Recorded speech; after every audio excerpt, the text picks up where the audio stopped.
box, it can definitely be rough. And we are underway. Yes, we are. So both our runners are going to be heading off to escape, and let's see what Link's house has for us. Okay, there we go. Moon Pearl to start. Well, that is a super important item for our runners to find right off the bat. And besides the access to Dark World it'll give, it actually also may dictate some of the early routing, as now they have the ability to do fake flippers and check Waterfall of Wishy. Yeah, we'll see how their early route goes. It's the worst. It's not an ideal check if you don't have 500 rupees, but some runners will still love to do it anyway. Yes, we will, and we get Hammer from Uncle. So I guess that's why he got defeated down here. He couldn't figure out the hitbox. Yep, I guess so. Just 20 more rupees to start. Nice thing about the hammer is the runners will have an easy way to farm up and try to get that bomb. Yes. Hammer is one of the best, the other one being the bow. So we should also see a pretty quick escape here. Yeah, I think both these runners are used to using the hammer, so it should be fine. Bow is a nice starting item too, just because it puts Eastern Palace as an early play. Though it also depends on if it's a pendant or crystal. Yes.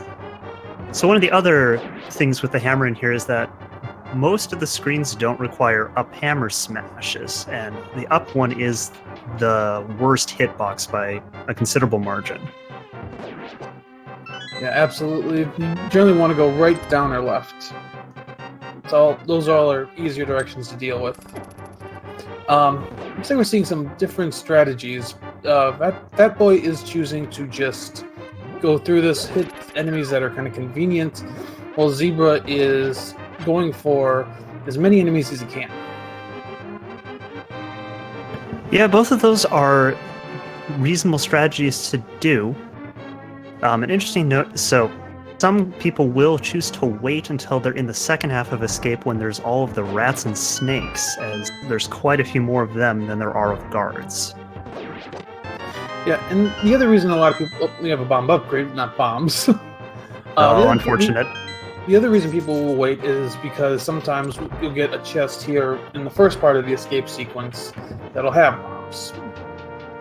Yes, with us already having the small key, we still have 2 more chests before we need to have a bomb, so there is still the possibility of getting it for free.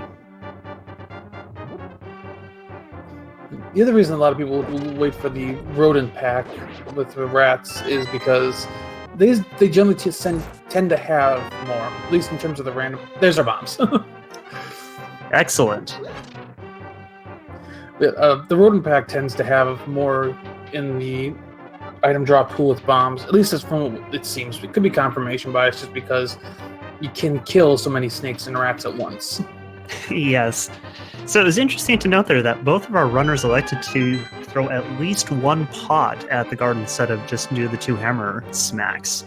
The hammer smacks are a little bit harder to pull off, but it is faster. Yeah, I've seen all kinds of routing choices there. 2 pots, 1 pot and 1 hammer, or 2 hammers. I think the difference between 1 hammer and the pot and 2 hammers is pretty minimal. 2 pots, I think, does cost a couple seconds. Yeah, the 1 pot and hammer it's probably just a touch slower, but it also almost assures that you're going to leave with all 3 of your hearts. Yeah, if you're in a situation where you have limited ammo, the 2 pot strategy is generally very appealing. Yeah, any of the magic items, certainly, both canes. Fire Rod, you want to hit it, but other than that. So we're heading into the backside of Escape here. And now we get to the fun trolly snakes, who, depending upon what pathing they choose, can really be an annoyance to our runners. Both are good on health, so they shouldn't be at risk of dying, but yeah, the RNG patterns here can cost you a couple seconds. Yep, this room that they're entering now with this first set of snakes and the next one depending upon how the snakes are moving, they can either be headed straight at you, or they just won't show up at all. So you have to be ready for either pattern.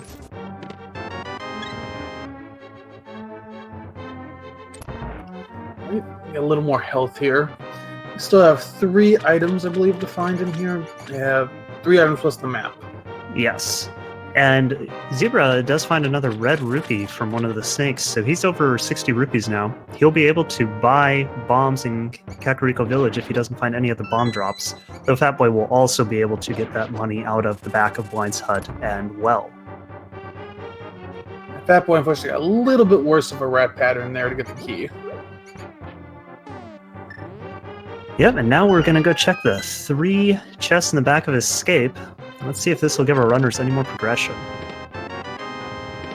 Bottle's a nice one. It makes the Kakariko Village check just a little bit more efficient, but otherwise not much. Yep, just the bottle to make the check a little more efficient, but yeah, nothing else today. Yeah, so we are 1 item away potentially from the Dark World. We just need to find the first gloves. But other than that, not a lot to clue our runners in yet as to where they should be going in the early game. That's fine generally, because you want to do the Kakariko check a lot of the time early, because you don't want to leave those items behind, as Zebra finds a piece of heart. With the bottle, you're looking at 18 locations you can check in Kakariko. 19 if you decide to also go look for at Aghanim. Or not Aghanim, at Lumberjack.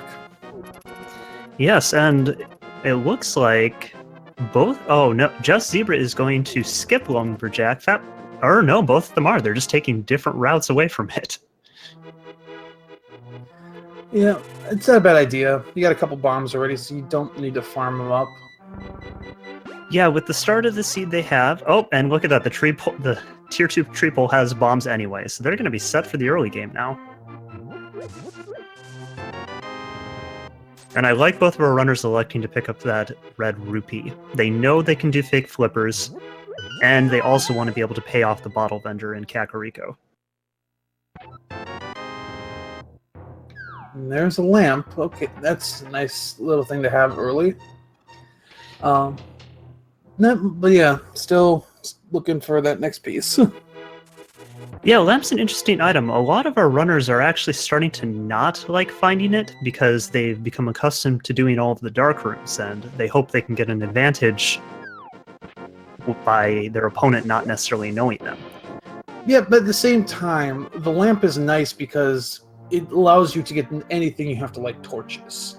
Exactly. And, yeah, if you have the fire rod, the lamp becomes a little more iffy if you really want it. But if you get the lamp, then it's nice because it makes sure you have some extra options open. Especially for the early game, with both Desert Palace and Tower of Hera potentially requiring a fire source to be able to clear them. So Blind's basement doesn't have a whole lot. We get our first fetch quest item in Mushroom.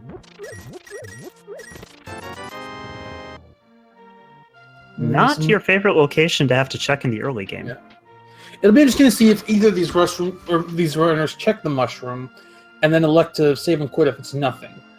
I've seen that more often lately because of the potential for fake powder, which has come into play in some races. Having that fake powder and not having to find the real powder.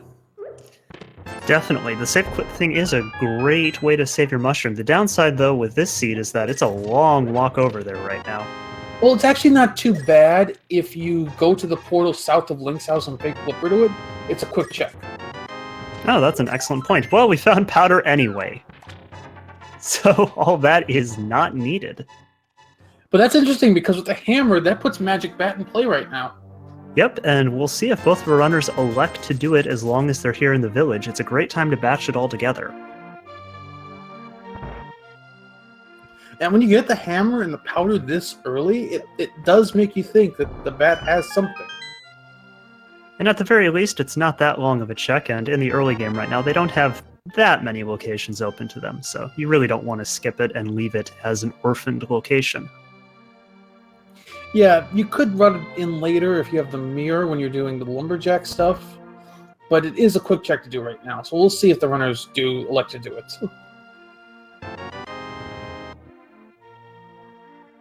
I mean, in terms of progression here, though, we have not found much. I mean, the lamp is technically progression. Maybe the powder or the mushroom is. We don't know yet. Yeah, potentially. I mean, the way the seed's set up right now, it seems most likely that the next progression item our runners will find would be gloves to get into the Dark World. But there's still plenty of locations that could be hidden. And both runners are going to go check the bats. Yeah, understandable. Thankfully, both of our runners did remember to pick up magic in Escape, so they have it for the bat check.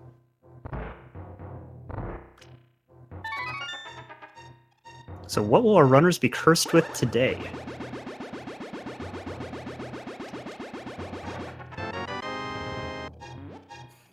Just bombs.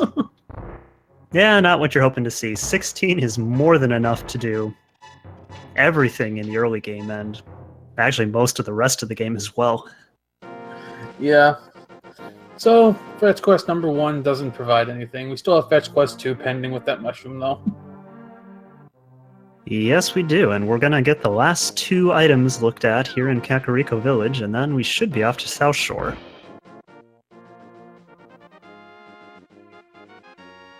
No library needed today, that was just a piece of art.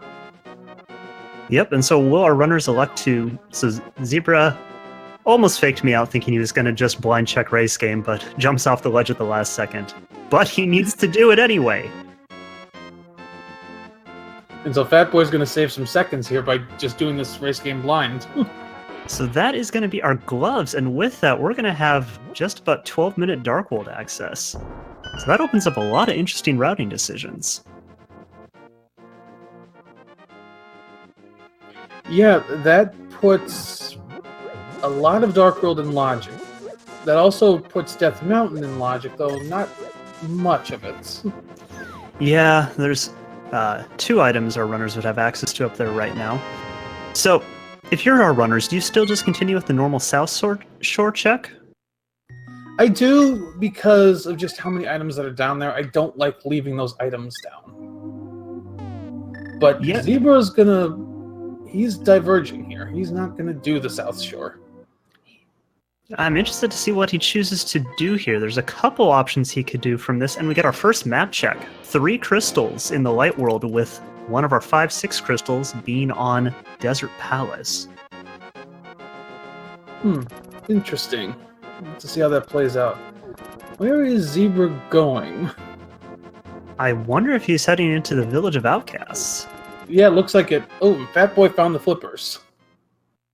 Ooh, flippers are a very important item to be finding here early, as that now means that all of the Zora area is in logic. It does. At the same time, it's almost an item you don't necessarily want, because... Well, I think it depends on what are crystals in the Dark World are. Yeah, exactly. And though thankfully our runners are pretty close to the 500 rupees needed to head into, or to get Zora to give up his item.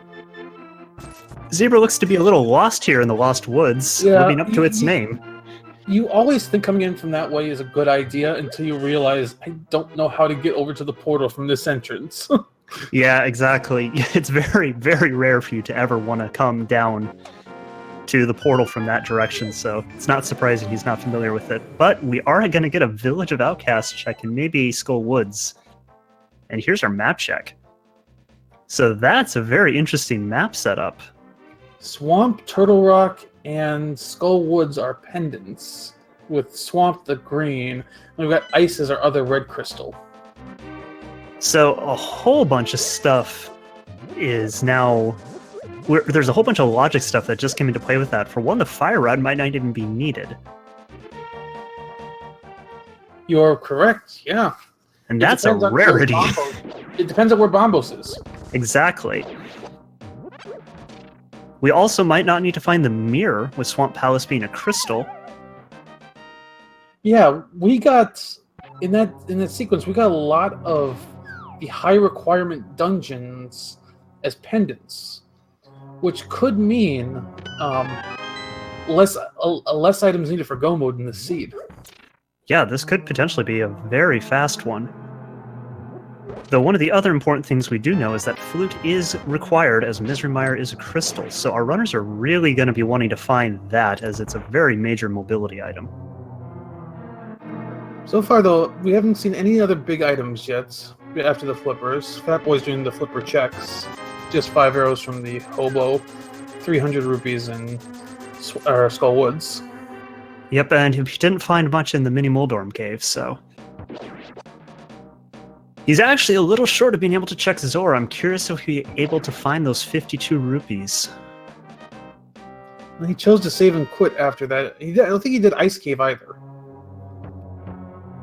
Yeah, so we'll see where he decides to go now. There's a few options available to him as he does have Dark World access, though once again, with 5 hearts, you're not really super excited about spending a lot of time there. Yeah, 5 hearts green mail.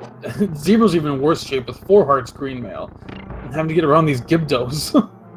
But he's been doing a very good job of it. Still have only taken a half heart's worth of damage getting through all of the Skull Woods checks available to him. Doesn't find much though in Skull Woods, unfortunately. Yeah, that was both items, so Skull Woods is cleared for now. Don't need to come back unless we think pedestals needed, which we are far off from at this point, so let's not even start thinking about that yet. Yeah, we need to find a fair bit more progression before we can start narrowing that down. So, with him just taking the Death Warp to get out, he's likely heading over to Village of Outcasts while we get a Hype Cave check in. There's the hook shot. And that puts a lot of Death Mountain into play. So Hookshot was the only thing in there, but I would rate that as a 7 out of 10 Hype Cave just because of how important Hookshot is. Yeah, absolutely. With Hookshot, that puts Hera fully in logic, so you can get your first crystal. And Thieves Town, of course, is all pretty much in logic once you get to Dark World, so that you can get that crystal as well. And one of the other really important things is with our runners not having a sword yet, Hookshot is one of the best items for keeping yourself safe.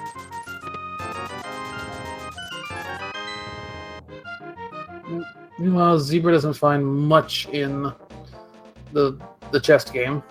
Nope, he's just getting richer and richer from these things. Yeah, so far early, Fatboy's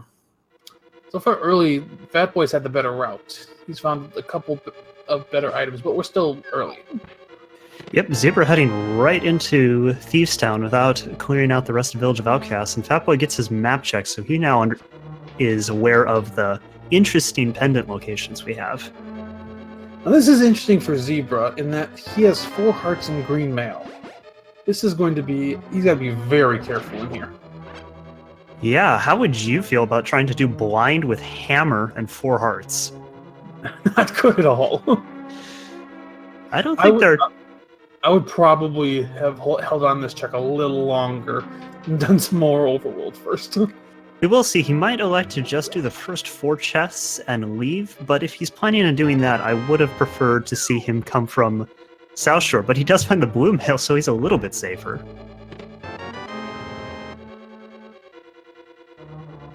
That being said, this is... oh boy, blind would be a very, very scary fight. Okay, he's going for the Death Warp. He's not going to complete it right now. Yeah, and I think that's the right decision to leave. The jury's still out on whether or not it was the right decision to enter. Well, he's got at least 2 items left in there. I don't know if it was 3 or not.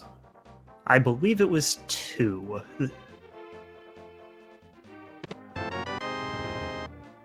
Oh, that would have been nice going in. Cane of Burna is very good against blind. It is. Not with the amount of magic our runner has, but it is a great item to have. So Fatboy's electing to head up Death Mountain all of a sudden. Oh, and that's a good choice with having found Hookshot. Yeah. We got a quick check at the Crab, and the Crab has 20 rupee drops today. Ooh, that's actually potentially very important for our runners. So far we've seen the seed to be pretty generous with its money, but if it does dry up, Fatboy still does need 115 rupees to be able to get into Pod, which is a required dungeon. Assuming he checks Zora. Yeah, at the same time, though, At 800 rupees, Zebra's probably in good shape for rupees for the rest of the seed. Yeah, he definitely is, unless he wants to fill up a few potions later on. So will the digging game be a scam today, or will it have something... Oh, we already saw digging game on Fatboy's side. It was. Oh, you're correct. Yep, so mostly a scam. So there's quite a few item chests available for us here on Death Mountain. Yep, we have at least 8 locations we can get. Actually, 9 locations we can get to. 2 we can see, and then we've also got Hera. Yeah, and this is a pretty good time to head over to Hera. Hammer makes the fight with Trolldorm relatively simple. Not much to start with in Paradox Cave. But we've still got 5 chests in Upper. And this is another place where it's excellent to have the hookshot. It just makes quick work of those mini Moldorms.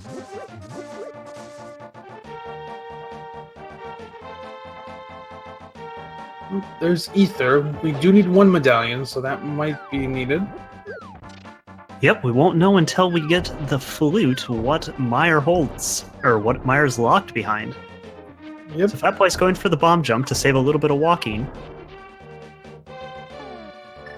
Nope, was a little off in his position. Yeah, his position looked fine, but I think he dropped the bomb too far behind him. Yeah, that's a really weird one. Once you...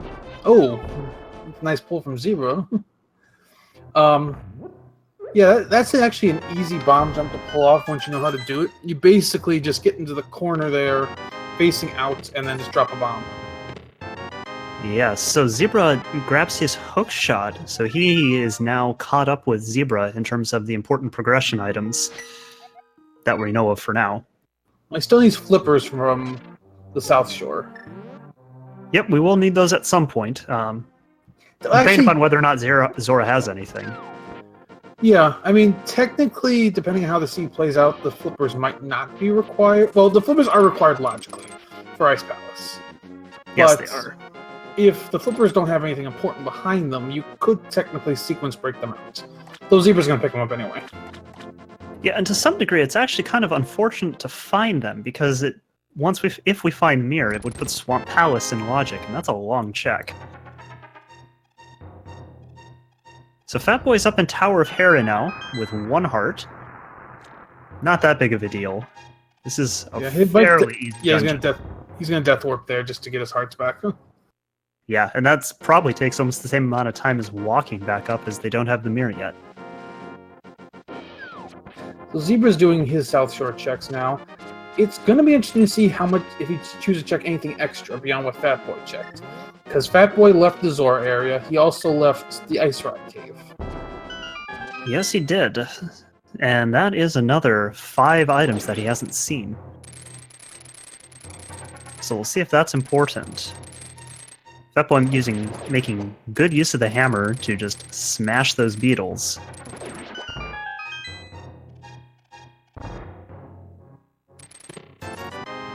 It's one of the funny things about Tower of Hera that you'd actually rather come in here with hammer than fighter sword. Oh, absolutely. I prefer a hammer fight on Moldorm over a fighter sword fight. Master sword, either way. Yep, so Fatboy is correctly using the hookshot to just zoom across there and not risking the 2-floor fall if he misses the bomb jump. So Zebra's going to check the Ice Rod Cave here. And we'll see if Fatboy left anything important behind. Yes, and with him heading up to Ice Rod Cave, I think it's fairly likely that he will then elect to flipper and will at least get the Hobo and probably the rest of the Zora area checked.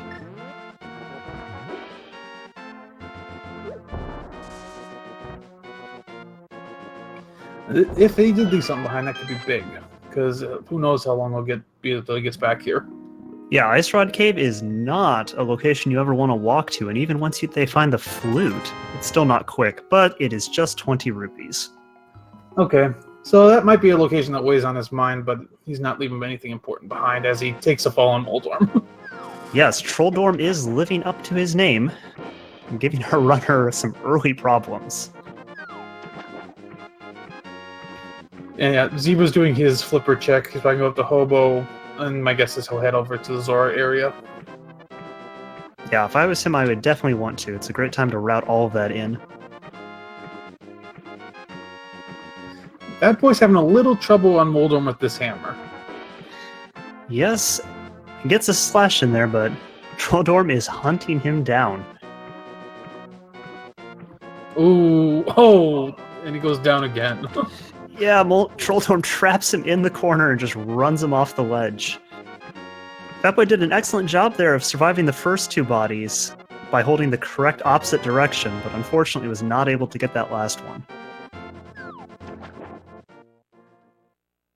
Oh, here comes round 3. Yes, third time is the charm.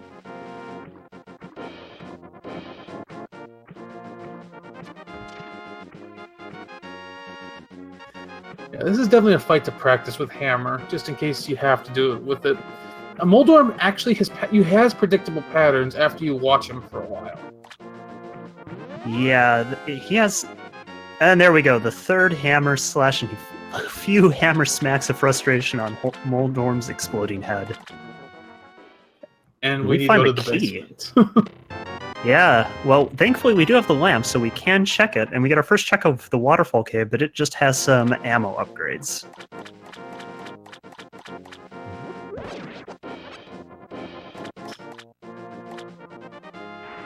So Fatboy is correctly heading back in to check it, and we get to have a nice 22-second coffee break on our first tile room. Well, Zora Ledge just has a heart container. Now we see if Zora has anything interesting. Will the Great Scammer actually be useful today? Well, actually, no, you don't. This isn't even flipper locked at this point. I was going to say, you almost want to have something so the flippers have meaning, but unfortunately, you can get up here without flippers, so... Yeah, that is one of the great frustrations with Zora. It's actually accessible from the beginning. So we get another medallion, Quake. So yeah, that might be needed. Once again, we need to see what our dungeons are. And actually, Zora's not fully in logic until you have a power glove. Sorry, that is correct, yes, because it is blocked by that rock over by the witch's hut.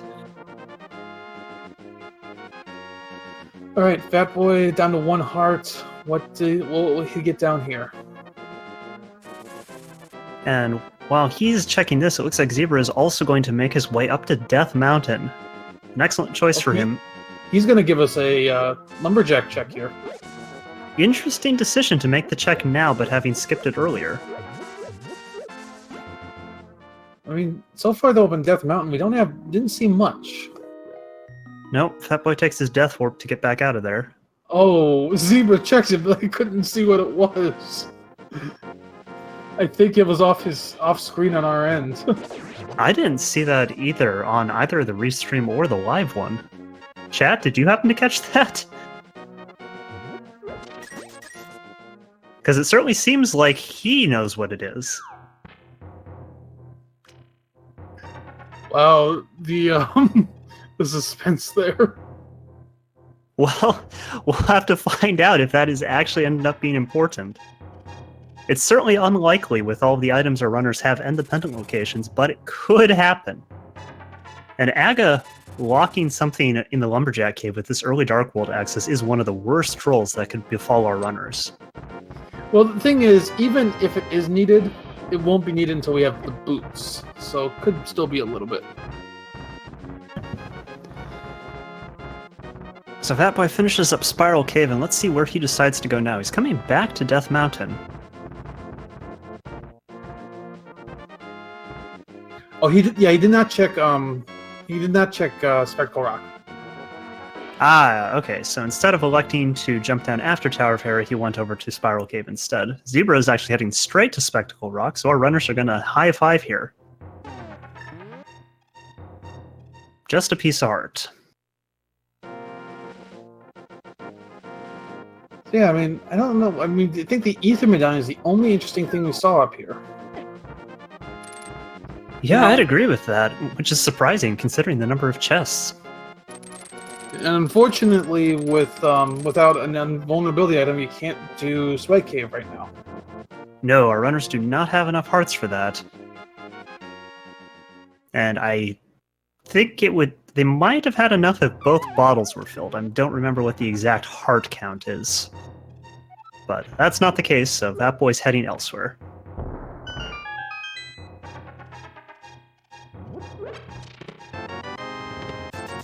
So, Fatboy looks like he'll be heading over to the Village of Outcasts. We've actually seen, at this point, quite a few of the locations available to our runners. Yeah, neither of them have gone to Saharsala yet, though. Yep, the Eastern Palace area has not been touched. So that could be an interesting play. Yep, 5 or 6 items, depending upon how Eastern Palace's key logic works out.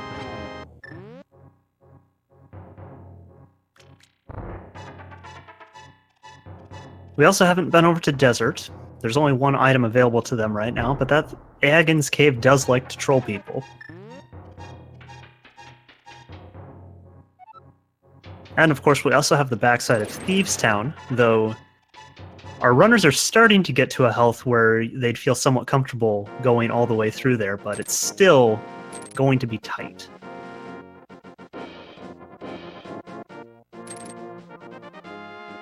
Just add on to the suspense on that lumberjack check. I just went back and checked Zebra's restream, and the recrop is on his end, so he saw it, but I have no idea.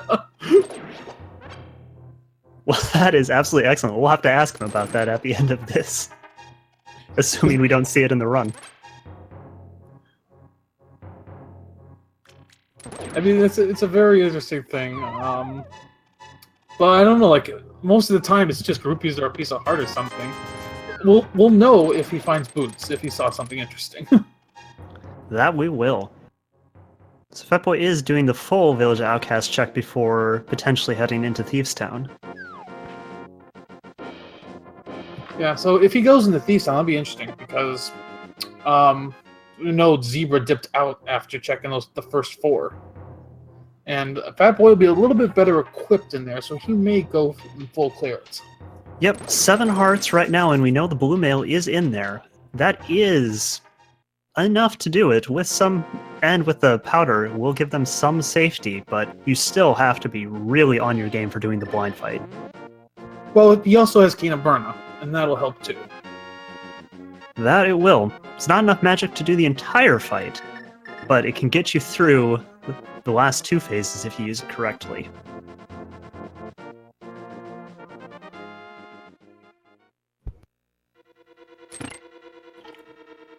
Yeah, these runners have basically just switched places. No new information yet. Yeah, both our runners are following some fairly similar routing, just in reverse. Zebra's done a little bit more of the overworld, I believe, than Fatboy has, thanks to the Zora area check.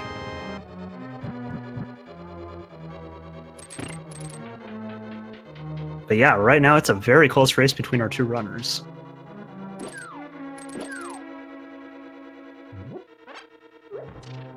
Nice use of the hook shot by Zebra to send those beetles right down the holes. But one of the more efficient ways to deal with them. And yep, Fatboy's gonna head into the back. Alright, so there's 2 items left in here. Let's see if those have our progression. Bow's obviously one of the big items our runners are still looking for, though Titan's Mitts also would open up a fair number of locations.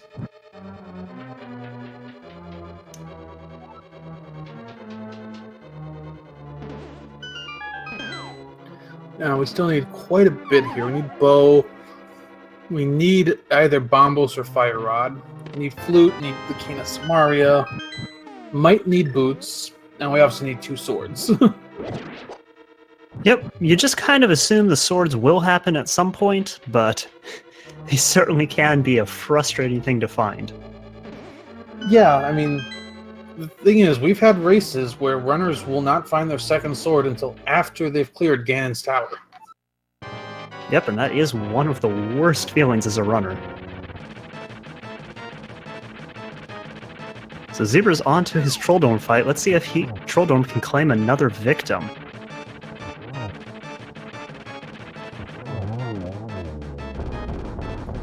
That was pretty clean. Yep, Zebra gets his hammer smashes in there, and Trolldorm, unfortunately, is not able to get another runner. Or, fortunately, are we rooting for the runner or the bosses? Some commentators do root for the bosses. I know chat likes to root for the bosses. Yes, well, that is also because chat likes to root for pedestal seeds. That is true. The chat basically roots for anything that's going to make the runners' lives more difficult. And frankly, I can't blame them. It makes for entertaining viewing. So Zebra's also going to go into the basement. It's a good call. You just don't want to leave that location orphaned. Yeah, that's one that'll weigh on you if you don't check it right now. So we're nearly ready to rescue Blind from her prison. Yeah, we still have one item left in here.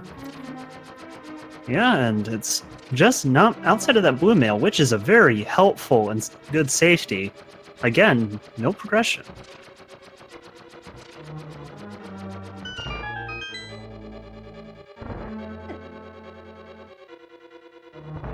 So we're about 35 minutes into the run right now. The runners have a good selection of items, but do you think either of them are feeling ahead or behind right now?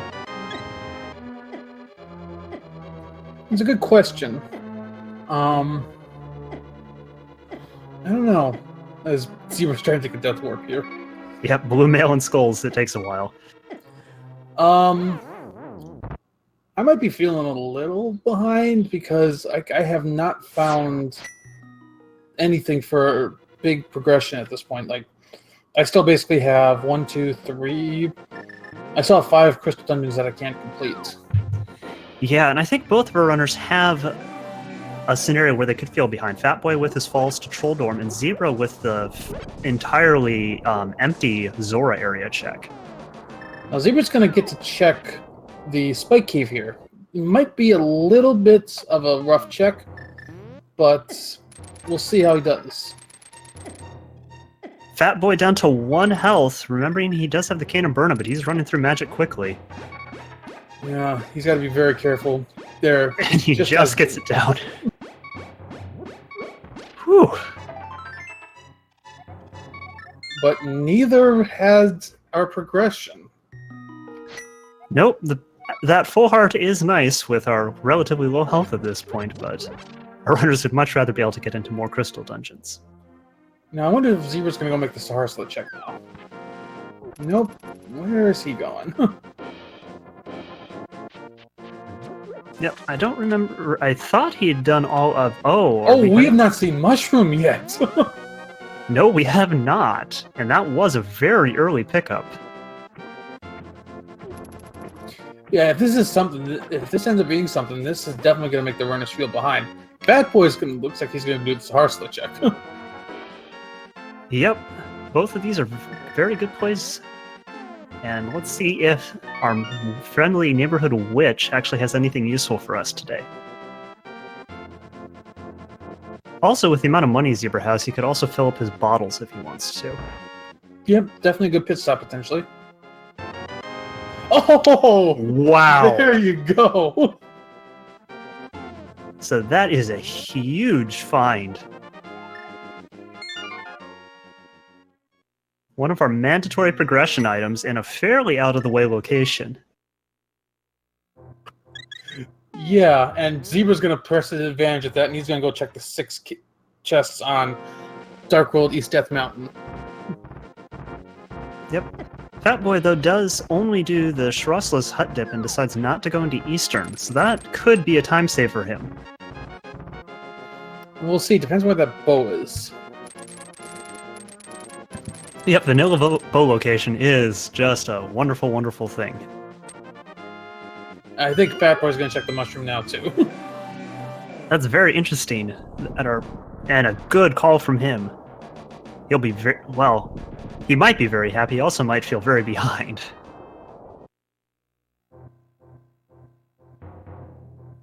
Since we found the first mitts on Raceledge and we had mushroom in Kakariko.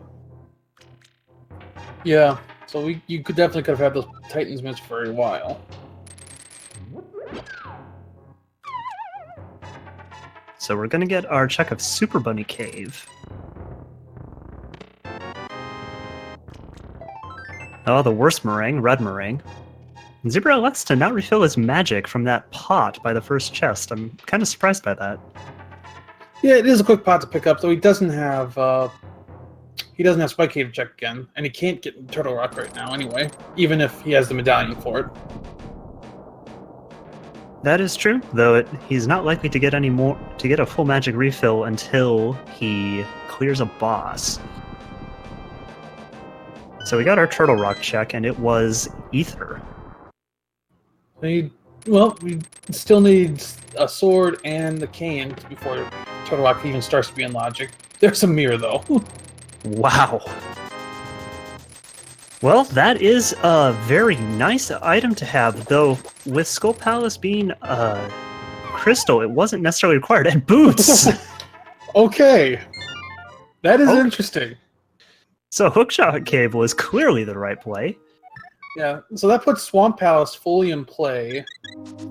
And, okay, Zebra, he might be heading back to Thieves Town. Yep, Zebra still has the back half of Thieves Town to do. So the fact that he's not going right to Ag... Actually, he has no sword. He can't go to Aga, even if he wanted to. Yeah, he can't do Aga. There's actually quite a few things we can't do because we're missing that sword. So he's going to get the Sanctuary area boot checks. Yeah, I was going to say, the fact he's not going to Aga means it must not have had anything, but he has no sword, so he can't go to Aga. Yep, and actually without the cape, he's going to need 2 sword upgrades. Unless... Does Cane of Bryden let you get through that? I didn't think it did. Nope, just the cape does. Yeah. So it was interesting. Zebra only checked... Oh, I see what... I think I know what he's going to do. He checked the Bonk Rocks. He's probably going to take the mirror and then check King's Tomb right after that. Yep, he could do that. He could also just head down into Thieves Town, but since we do need to get that done, as it is a crystal... Yeah, he might finish Thieves Town and then elect to go back over into... check those 2 areas. Yep, he could. I mean, it's also potential he'll just leave it as an orphan. It is an annoying check to get over to. So Fatboy finds the Bounty of Riches in Hookshot Cave as well. We'll get his Turtle Rock check, and then we'll see where he decides to go. So, like I mentioned, with the mirror, Swamp is fully in logic now, and that's 7 items with the green pendant. Yeah, but it is a long check. It's a tough call to make, but you're missing so much at this point. It looks a little more appealing because of that. But at the same time, with both of these runners getting mitts basically like 20 minutes after they could have gotten them, which led to boots, you might be feeling behind at this point. Yeah, definitely. And the interesting thing is, while Titan's mitts are obviously super important, right? They didn't actually give us any crystal dungeon access. Yeah, actually, not yet. I'm in Ice Palace, but we still need a fire source to get into there. Yep, and Misery Mire, we still need the flute. So Fatboy is going to be potentially our first runner to go into a new location now. Let's see where he chooses to go.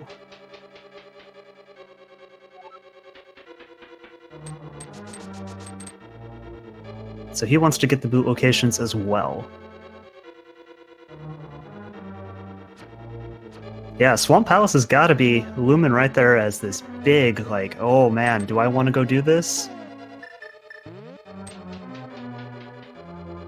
And if Swamp Palace, if one of our runners does end up in there, but Swamp Palace has nothing, that could be a huge decider for our runners.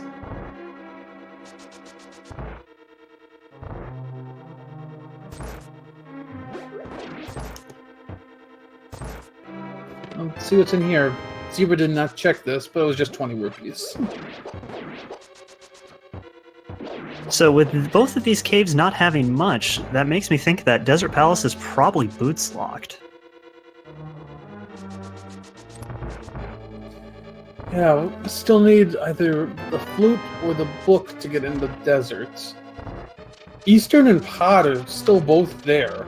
Like, you can't finish them, but you can get several chests in both. Yeah, and if our runners do know the potion glitch in Pod, they'd actually be able to clear everything except the boss. Potion glitch allows us to check the right side without the need for the bow. Yeah, exactly. Alright, so Zebra's going to be doing his hammer blind fight. Let's see if he can get this a little bit cleaner. Pretty reasonable first phase. Very nice second phase. Stops blind from escaping to the bottom of the room. You gotta be a little careful. He's got it. Yep. He makes that look easy, and it's a good thing he did, because he does not have enough magic to use the cane for very long. Now look at Fatboy's side. Is he gonna make the swamp play here? I think he is. There's not a whole lot left available to our runners, so it's certainly at this point easily the highest item density location. He's kind of his route is a little weird, but yep, I think he's going to swamp. Or he's faking this out. Oh, I think he's gonna do the ledge south of the Haunted Grove first. Yep, I think Zebra's 45. yeah, and Zebra's gonna do the blacksmith chain. Yep, so we'll get some of our fetch quests done here from Zebra. We'll find out if the Smiths are actually grateful for being rescued today. Oh, Zebra attempts to do the hammer dash, but unfortunately, without a sword, you will just bonk off anything. And hilariously enough, actually show Link holding the sword in that animation. So that boy found nothing in the cave south of the grove, and there's our first sword. So Hammer Cave is super important. 47 minutes into the run, our runners finally find their first sword. Okay, and I think Fat Boy is actually going to go for Pod. But he might check a couple other locations on the way. Yep, we could get a pyramid check. That hasn't been done yet. Fatboy also forgetting that you need a sword to do hammer dashing. And the Smiths are only mildly happy to be saved with just a few rupees. He's going to grab the purple chest here. He'll likely go check the cave south of the grove as well, and then we'll drop that off. I'm going to get a pyramid ledge check. Just a piece of heart. Yep, Fatboy, though relatively low on health, does elect to go pick it up.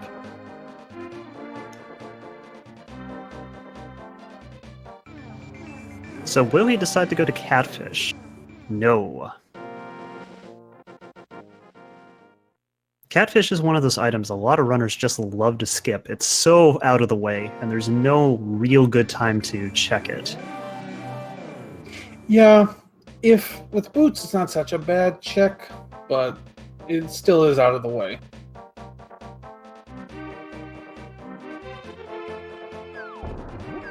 Yep, Zebra's gonna drop the chest off. Sorry, go ahead. So Fatboy does have 3 bottles, but do we know if he actually has a potion in any of them? I don't think he does. I'm pretty sure 2 of the bottles he picked up had bees in them, which Yeah, seems to be a runner- surprisingly high occurrence. Neither runner elected to fill up their potions, as the purple chest had half magic. So that's a great safety to find, but without Trinex being a crystal, it's actually quite a bit less important than normal. So I think Zebra might be headed towards Pod as well. Yep, looks like both of our runners are electing to go into the Crystal Dungeon before checking the 7 possible items in Swamp Palace. Well, actually, with the mirror now, this is not a bad idea to do this, because you can go through Pod, and you can mirror right over to Eastern and check that as well. So you're getting about the same value as if you had gone into Swamp. Though you're clearing out a Crystal Dungeon, so it's a little more appealing. Yep, and Zebra will also be able to use that mirror to check Shirasala's hut without having to walk there in the light world.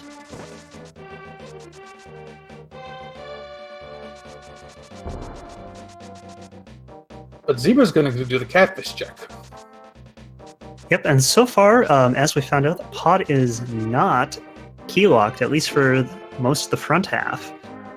Or bow-locked, not key-locked. Bow preventing you from getting keys. Ooh, just a small shield. Yep, baby's first shield. Not what you want to be finding pretty much ever. And he's locked out. That could come into play if the back had something. So, does he have a potion? He does not. So he will not be able to come back until either he finds the bow or elects to go buy a potion. Catfish had rupees, but Zebra's not going to pick him up, and I think he's going to walk or run back over to Pod now. Yeah, we'll see if Zebra is able to get through Pod a little bit easier. And Fatboy is heading into Eastern. Now, the fact that Pod was bow-locked so early could mean that the bow is relatively accessible at this point. It could. It could also be, though, that the bow ends up being one of our go mode item, and Seed has decided to troll our runners.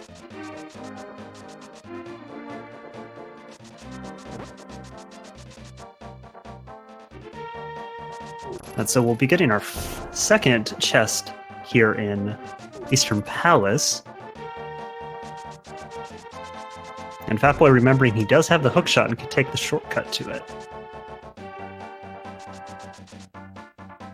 Just a piece of heart. So Zebra is making his way over. Let's see if he remembers to check Shalasa's hut. He pulls out the mirror, and he does. So that's a very important mirror spot to know about. That if you just head down to that bend, that L bend in the hedge maze, you can actually mirror right in front of his hut.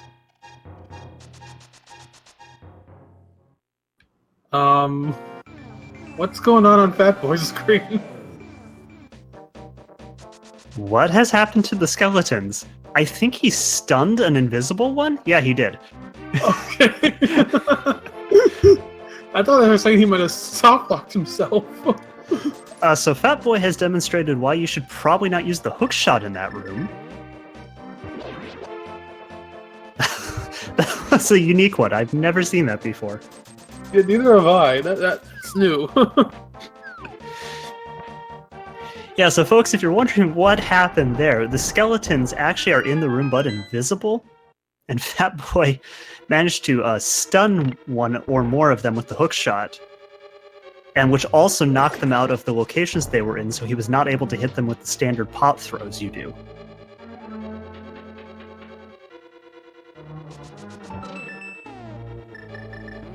Alright, let's see how Zebra tries to route this.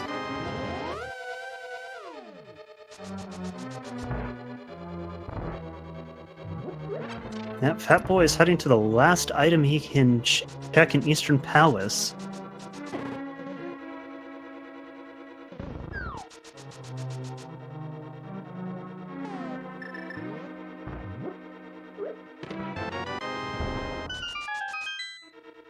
And it's just some rupees, so he is going to have to go elsewhere for the time being.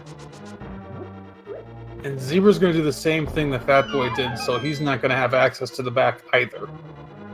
No, he will not. Unless he has a potion, but I don't think he does. No, our runners should have picked up the same 3 bottles and neither bought in Witch's Hut. So we're going to be heading out of Pod. Both our runners are locked out of Pod for the time being. All right, what's Fatboy's next play? He might be doing the Smith checks now. Yep, Fatboy still has both of our fetch quests in Kakariko. He actually doesn't seem certain on what he wants to do. And that is a absolutely debilitating thing for the runners. The most important thing in the game is to make a decision and stick with it. Indecision is a huge time killer. Yeah. So ZebraUnicorn's gonna make the exact same Eastern check. I think Fatboy... Nope, never mind. He is gonna just go straight over to the Smiths. I was gonna say, we still have that Graveyard Ledge check that has not been done. Yeah, that actually might... That's one of the few overworld checks that both of our runners have not done. And the longer we go on, the more Pendant Swamp seems to be the answer. Yeah, actually, outside of Graveyard Ledge, I'm trying to think if there's anything else our runners have not done that's available to them. Agon's Cave? We have not seen Agonus Cave. Alright, so once again, one of our potential Sphere 1 locations could have progression in it. And I suspect if our runners find something in there, they're going to feel super behind. Fatboy finally gets his first sword. So 56-minute sword doesn't feel great, but because our runners did get hammer in Escape, it's not as big of a deal. Yeah, absolutely. That's not a huge issue to have it that long. Take that long. Yeah, to give an idea of how much hammer helps versus when you have it, I saw a race yesterday where one opponent had tempered sword, the other opponent didn't have a sword. But due to the fact he had hammer and the way the crystals were laid out, they were able to pretty much keep pace with each other until our other runner eventually got their swords.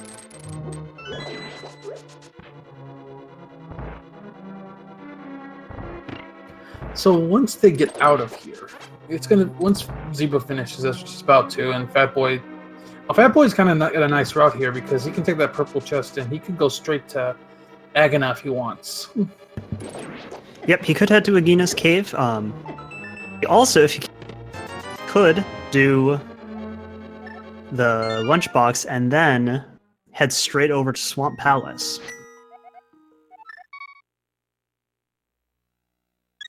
The Zebra's coming back here. He hasn't done King's Tomb, so he might be doing that check. Yep, he has this and the ledge still to do. And he might loop those both in together. Yeah, and that would be a good way to do it. You don't want to leave those things... You don't want to leave orphaned locations if you can help it. Fatboy's back in his portal, and if he took the portal... Yeah, I think he's going to go for Swamp. Yep, looks like it. So, our runners who've had access to Swamp Palace for quite a while now, one is finally dipping into it. As much as you don't want to do it at this point, it's like either you check those orphan locations you've got, or you do the concentrated play. Yeah, and I think it is 100% the correct decision to head in. It can't really be justified to go check your 2 orphan locations, at least that we can think of. Zebra's gonna check the bumper ledge quick. Just rupees. Yeah, we will not be seeing that today, though it is a good time, as long as he's grabbing locations up in North Dark World, to find out what is on that ledge. This is kind of a moment, though, that could really change the seed. If Zebra finds something in Graveyard Ledge, that gives him a huge advantage. If Fatboy finds something in Swamp, that gives him a huge advantage. Yeah, definitely, because if Swamp ends up being a dud, that's over 6 minutes, possibly, that you've wasted in here.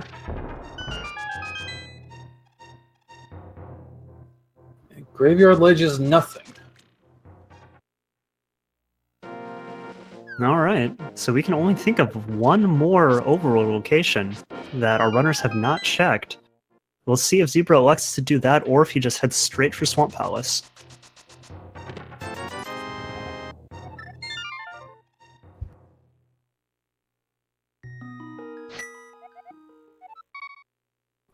And the more we're going here, the more it makes me wonder: did Zebra see something at Lumberjack?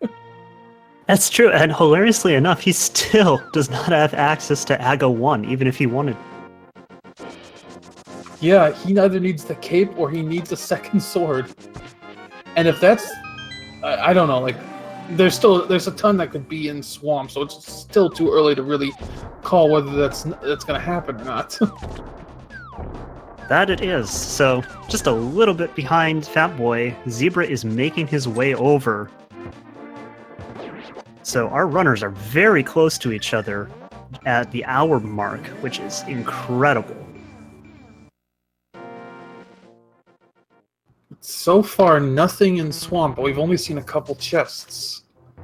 And Fatboy's going to go with the full clear route. I definitely think that's the right decision if you're going to dip down in here. Especially due to having the hook shot, it saves you one of the trips you have to make up the left side to check both chests.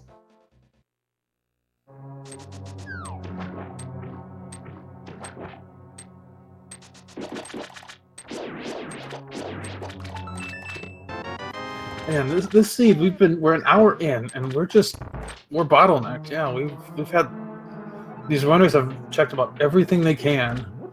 We still need at least the bow. We need a fire source. We need another sword. We need the Cane of Samaria.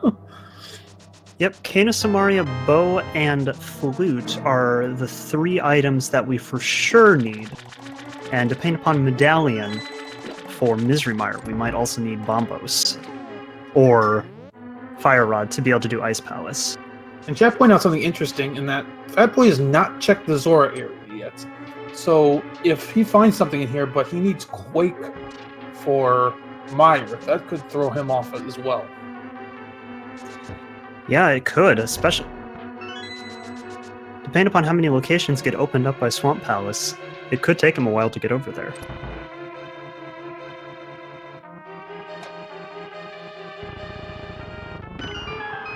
So we're going to get the last 2 chests on the left side checked here. So far, they've not found much of anything. Yeah, the first 2 chests... Oh, there's the cane.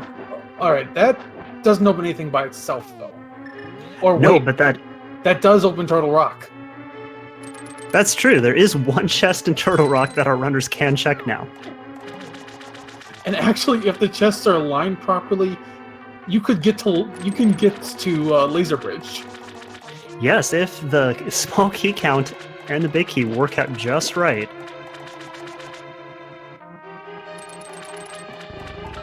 That being said, I think it's pretty unlikely we're going to see our runners head up to Turtle Rock unless it's their only option. There's another one with the book. Okay. That gives us the ability to clear Desert Palace. Yes, we have gotten actual needed progression. Well, potentially needed. Depends on where the flute is. That's true. If Flute was in, for instance, Agina's cave, book would not have been needed. But at this point, we're assuming book was required to get in there.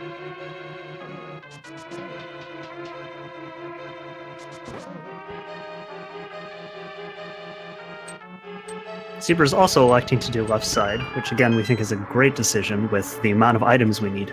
And it'll pay out great for him finding Kane. And the other thing I noticed is that the first 2 chests they opened were map and compass, so immediately you know there's stuff over here. Oh yeah, definitely.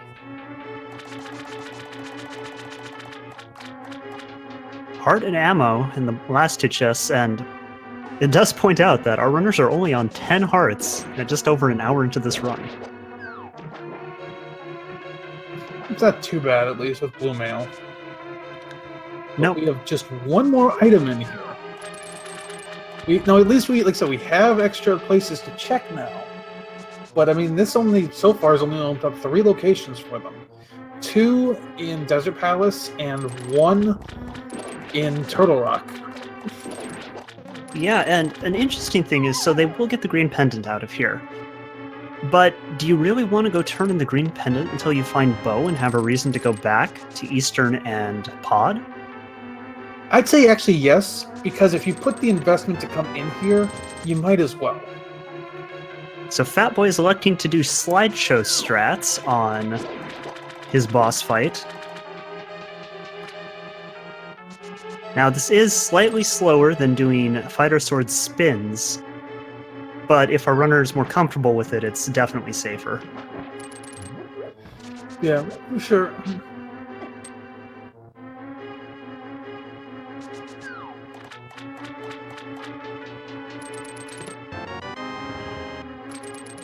Zebra getting his book, so he is not that far behind at all Fatboy, and if Fatboy heads up to Zora, the time difference between our runners will be virtually non-existent.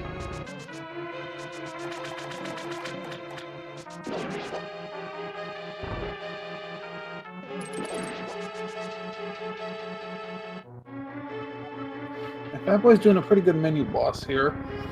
Almost has those puffs down. Yes, and there's the last one. We're on to phase 2. Now, the problem with phase 2, you only have the hammer to damage him. Yeah. That being said, he's doing a good job of properly sidestepping the spawns. Well, was.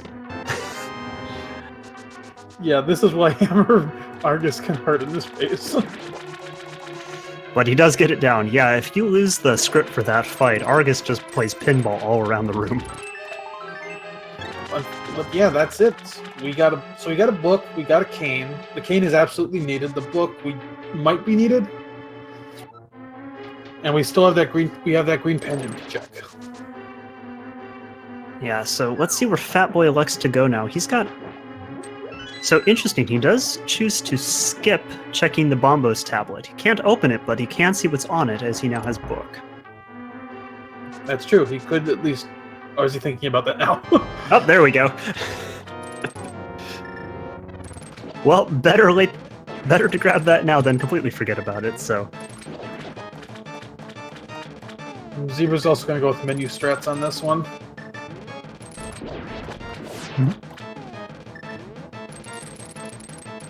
So, I see Chad asking about the interesting sprite that Fatboy is using. That is one of the other features of Randomizer. Our community has created over 100 different sprites that our runners can use in the races. Oh, there's a sword on the Bombos tablet. Wow. But unfortunately, you need a sword to open the tablet. This is almost a Chad's dream scenario here, because now they want that other sword to be on the other tablet. So that actually dramatically increases the chances that our runners are going to have to do Master Sword Ganon. Agina had nothing, which I think is a big relief for Fatboy. Yes, I would definitely agree with that. You don't want to see a Sphere 1 location at 1 hour and 7 minutes have progression. We have not seen the ledge over here yet. What's on this ledge? Well, red mail's nice, but not progression. And for those who aren't familiar, Sphere 1 is what we use to describe the items our runners can get access to immediately after finishing up Escape.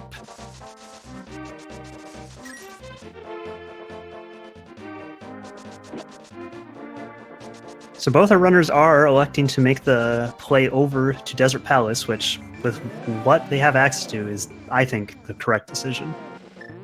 Yeah, because think about it, you had 4 locations you can get to, plus 1 extra to look at with the Bombos tablet. So we get our first chest check. Compass, so it is unsurprising that this was boots locked due to how early they got their boots.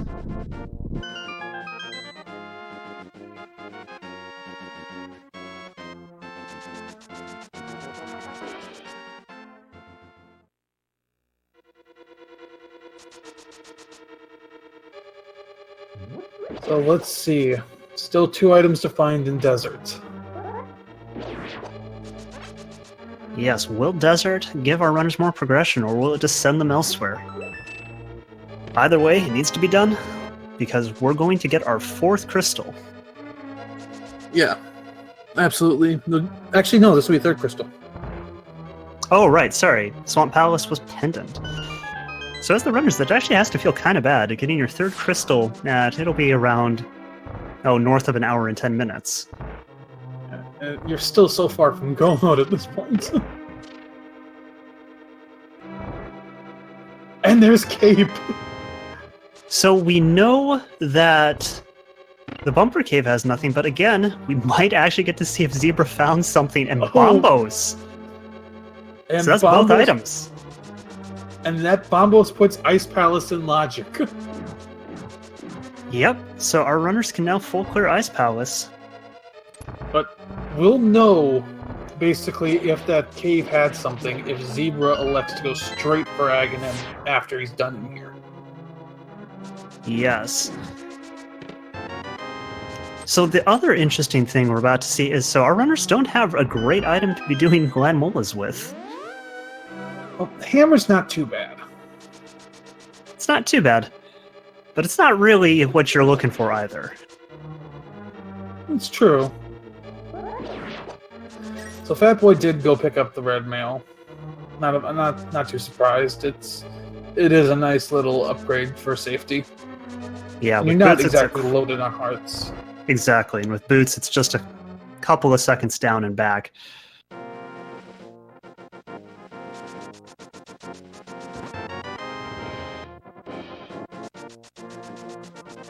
Zebra also gets it, and thankfully neither of our runners accidentally jumped off that ledge. It's a very easy thing to do if you don't quite line up your dash correctly.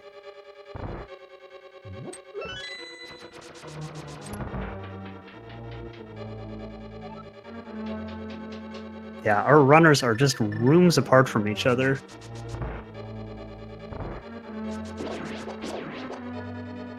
And that is one of the great things about as we get into these later weeks of the tournament. You see at all of the different win-loss records, the runners being very close together as they tend to have very similar ideas about routing as well as execution. And it makes for exciting races across the board. Yep, absolutely. And yep, as we go in, Fatboy is going to do hammer strats on Land Mola. Zebra will be right behind. Yep, and he also has that Canis Samaria block, hoping they'll fly through it. Which is an interesting way to get a little bit more free damage. Yeah, it's interesting. I don't know if it does enough extra damage, though, that it's going to make a difference over the hammer hits. Well, it paid off in that one.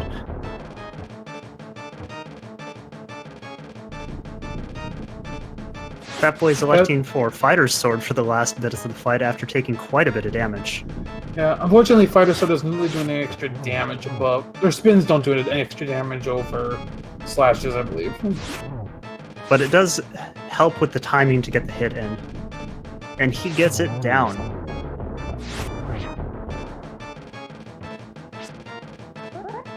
So will we see our runners head over to Ice Palace? Well, I think Fatboy will. I'm certain that's exactly where he's going to go. I certainly hope he does, because I don't know about you, but I'm excited to see Fighter's Sword Cold Stare. Oh, yeah, you might want potions. But just a few. The potions are also out of the way. Yep, without flute. Zebra's also going to go check Aghanim quick. Get a little bit of relief. Actually, Fatboy's going to go turn in his green pendant.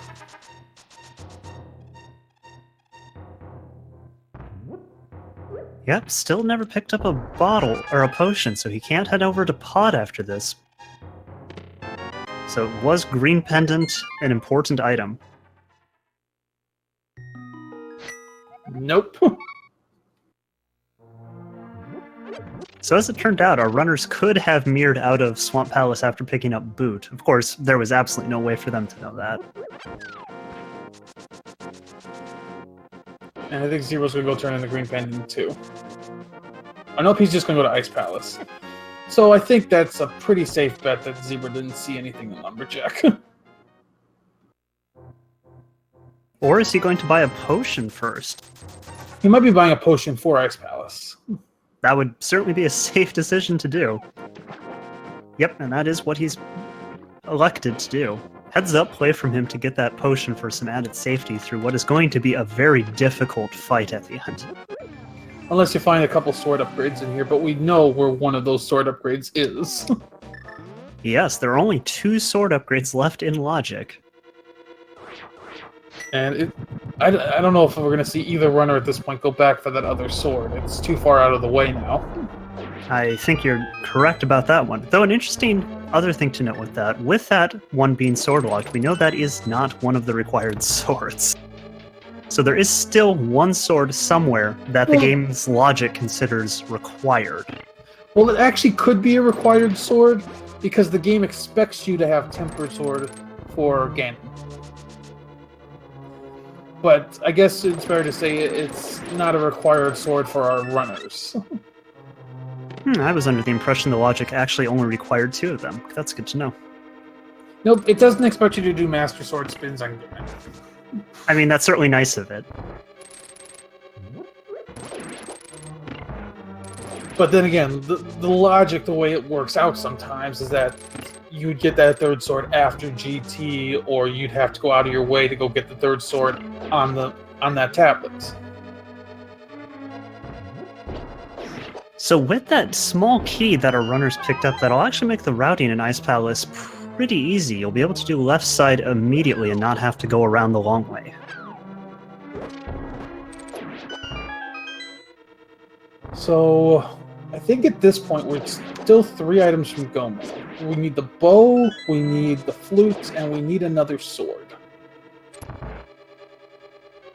That we do. So Zebra elects to skip the bomb jump. Which isn't a bad idea if you're expecting to full clear this. Exactly. In fact, it's actually faster with the item setup our runners have. The only time I would say it's still a good idea to do that bomb jump before clearing it is if you don't have Cane of Samara. Because there's a chance that you can't get to the boss. Yeah, you can get yourselves into some rough locations if you mess up. Actually, Zebra's not going to go right first. He's going left. Interesting. So with that small key, you're actually able to do the full right clear, and then just grab that one last chest when you drop down and head immediately back. Okay, I think he was just grabbing a little extra magic, which is an interesting decision.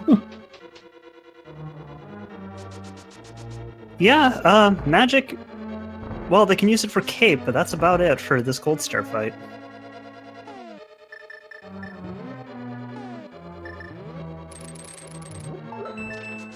Still 3 items to find here.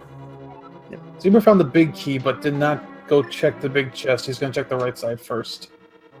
Yeah, I'm guessing he's going to actually... Well, he might then drop down in the north room with the spike after this.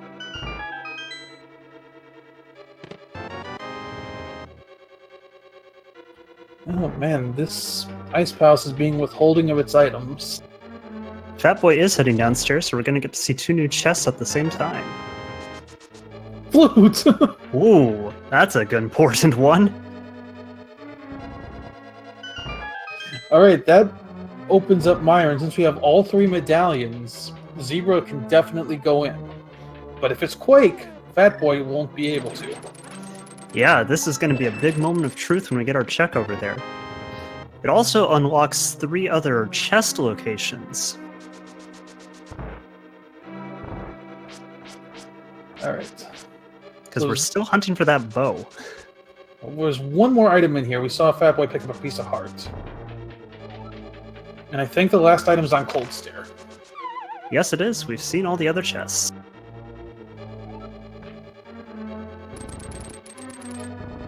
And we're seeing how Zebra's routing in here is working out a lot better as he's pulling ahead of Fatboy with how he routed this. Yep, Fatboy also had a couple rooms where he had a little bit of trouble getting through, but nothing super bad.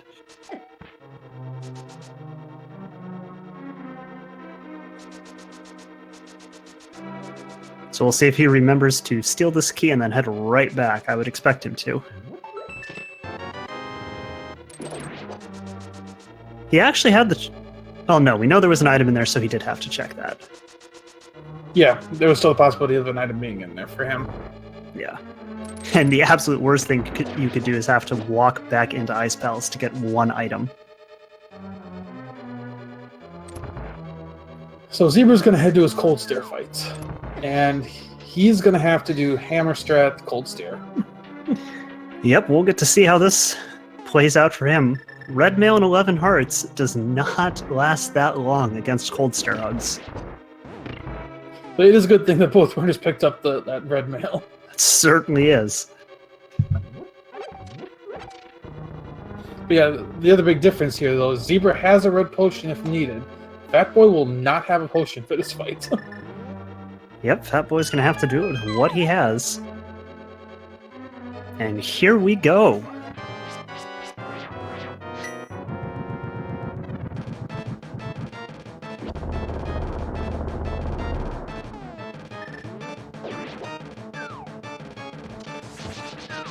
And try to get a hit off on those pops before they split, but unfortunately doesn't.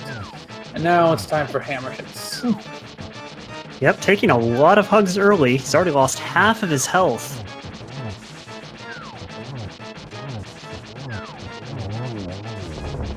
Ooh, he's got one down. Nicely trapping it in the corner.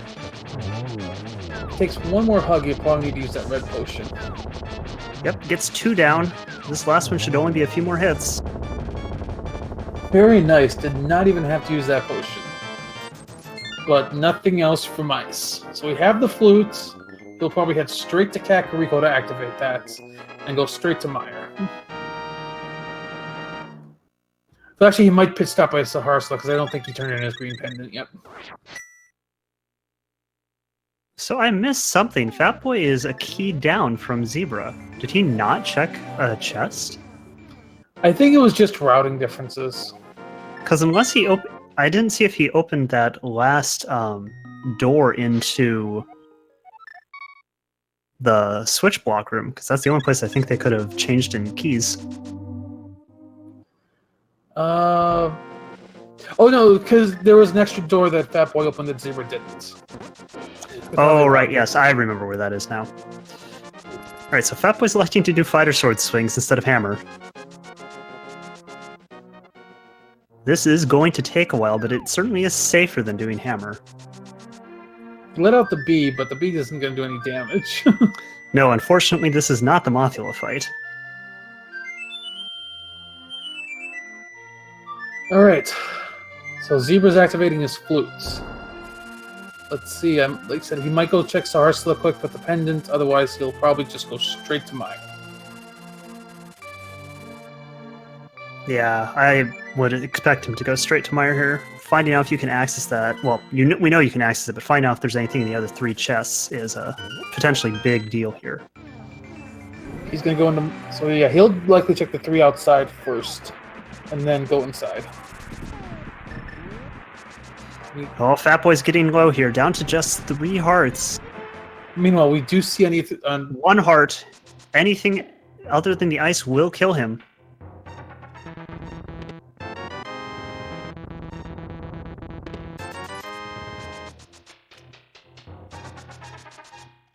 Nothing in the shed for Zebra.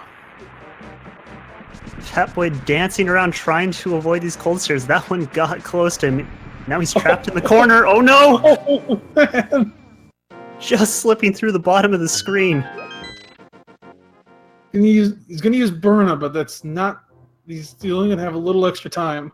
Yep, Burna does not damage them, and you can't charge the sword.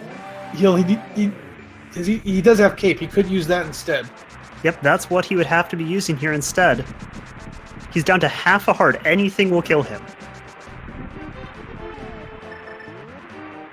And he still has all 3 heads floating around. Oh, that ice was close. Oh! And the cold stairs trap him in the corner and run him down. That is super unfortunate for Fatboy. That's a major time loss.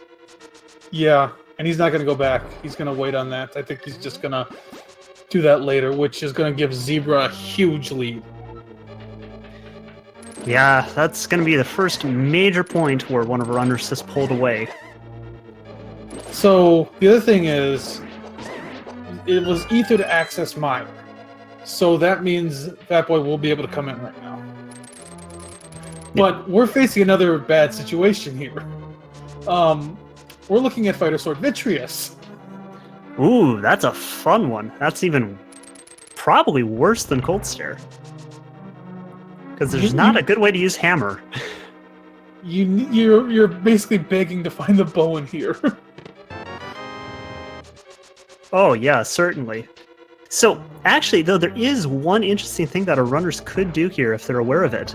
They have a ton of bombs. That is true. They have more than enough bombs to do some bomb Vitreous here. Yep, and while it's not great, it's a lot easier than trying to do Fighter Sword. Kane O'Brien also will damage Vitreous, so that is another slight advantage. Verna will damage it? It will, at least in the eyeball phase at the beginning. I didn't think it would. I thought you need more than a Fighter Sword Slash to damage him. Yeah, I don't know if it damages him in the second phase, but it will work in the first. Yeah, getting the bow here would be nice, because that would make this next fight a little bit easier. And not only would it make the fight easier, it would actually put our runners in go mode, as the bow is the last required item our runners need to finish the Crystal Dun. Well, not go mode quite yet.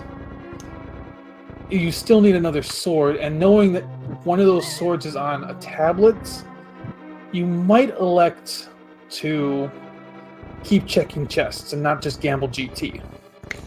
That's a tough one to do. With 23 chests in Ganon's Tower before you head up into the Gauntlet, since if you're hunting for a sword, the big chest is now in play. It's a pretty appealing place to look, especially when the swords have been eluding you for most of the run. Now, the other thing that would be interesting is if the runners don't find the silver arrows, and they have just Master Sword after GT, would you go to that pedestal and pull that tempered?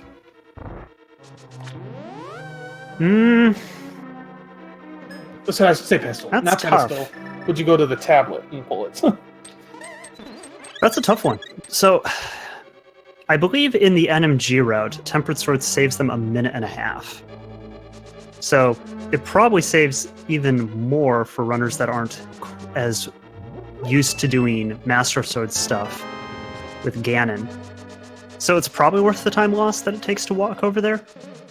I would say so too, because you're looking at 52 Master Sword spins versus 24 tempered slashes, or 28 tempered slashes plus 12 spins.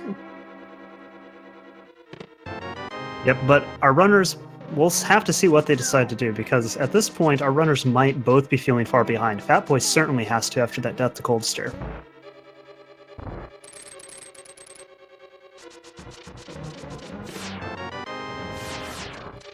And I think the only item that's left is Vitreous. So, we've got an interesting Vitreous fight coming up. Yes, we will get to see the rarely used bomb strats. I mean, I feel like Vitreous has to have something, otherwise, I think the only other place we have not seen is that one chest we can access in Turtle Rock. Yeah, mandatory Turtle Rock Dip anyone? Turtle Rock Dip anyone? That sounds like fun.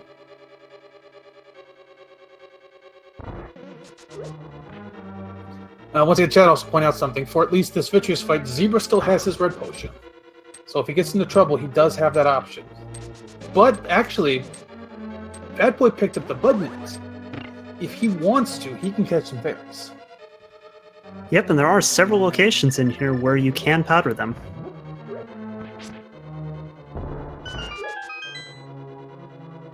Once again, showing why powder is by far the best safety in the game. Yeah, there's a ton of anti-fairies to powder in Mire and Turtle Rock.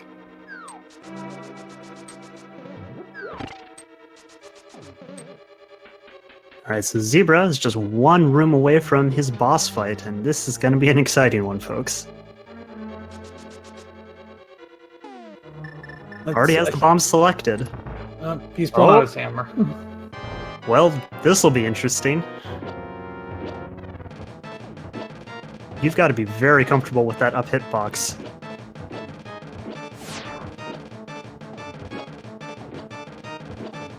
Doing an excellent job so far.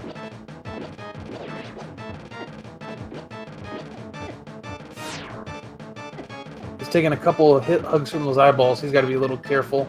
Yep, taking 4 hits in rapid succession forces the potion. And is he, nope, he's still going to keep with that hammer for now. Those eyes want him. And he's only killed... That's the second one dead.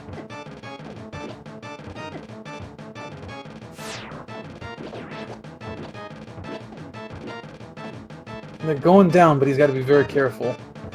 I mean, with as much damage as you have done, you might consider bombs at some point. Yeah, unfortunately, they're a little spread out. The bombs aren't going to hit them as efficiently now, which is why you want to start the fight with them. Only 3 hearts left, and he still has the difficult second phase to go.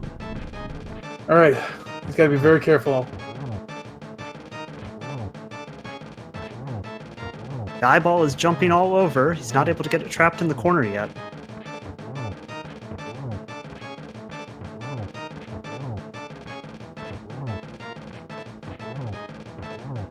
Get 2 more hits. There, he's got it. Very well done by Zebra to do an incredibly difficult boss. But nothing. Ooh.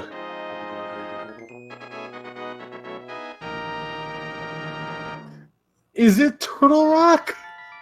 Well, our runners do still have the option of Pyramid Fairy. Oh, Ice you're Palace right. Was our second red crystal. We do have Pyramid Fairy now. So I imagine they'd head and check that first. Absolutely. Now, unfortunately, Fatboy doesn't have that option, and he's not going to get anything in here that's going to make that cold stare fight easier. Yeah, Fatboy's going to have a very interesting routing decision ahead of him.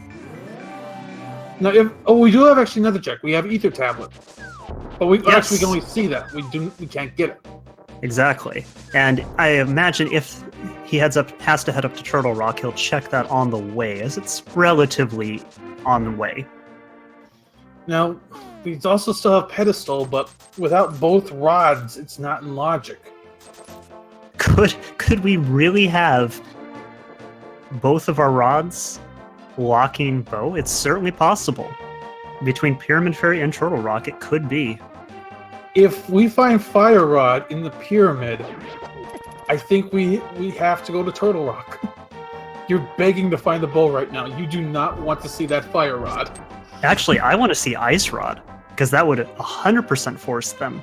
Fire Rod could potentially send them to Skull Woods. No, wait, no, we saw both items there. You're right.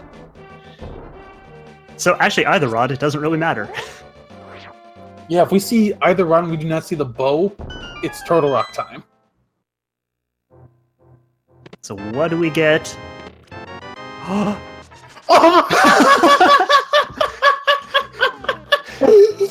And that puts Pedestal in logic, as well as Turtle Rock.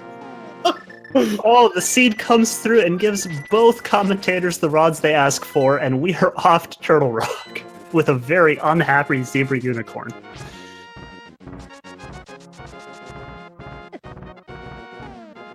Oh, man. Goodness. I am so happy right now. That is great. So while this is happening, Fatboy is electing to do Fighter Sword spins, so neither of our runners choosing to do bomb strats despite the plethora of bombs they had. I actually wonder if they know if bombs damage Vitreous. I'm pretty sure Zebra does. I don't know about Fatboy. Yeah, Fatboy's hammer looked like it had at least been potentially practiced, and it was fairly quick. Considering. Yeah.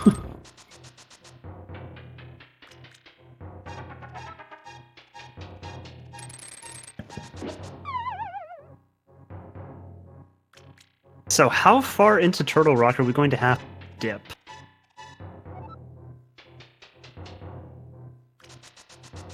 I don't know. That's a good question. I mean, if you find the bow, do you leave right away? I don't know if you do, because you still need a sword. Yeah, that's a tough one. I think it depends upon how far in you are when you find it. But we'll find out. At this point, bow can be in any of the available locations left to us. So, this will be a fun one.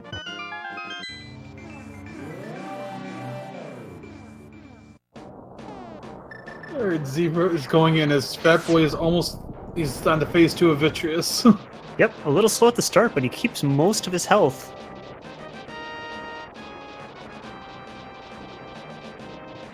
Ah, Vitreous wants him. Takes his first hug.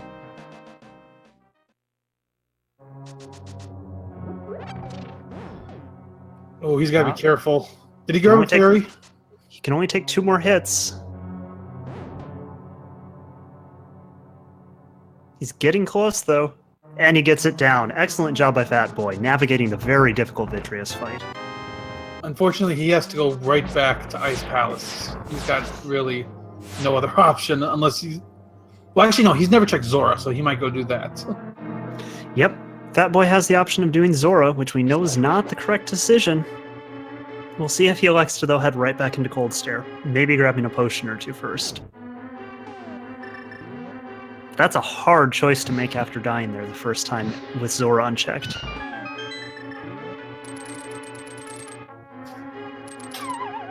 So at this point, you kind of want to see Wait, a no, we sword saw before both. you see that bow, because it's just going to make things so much more difficult if you see that bow first in terms of decisions. Which is why we want to see the bow first. No, nothing so far. Yep, just the small keys we need to continue to progress.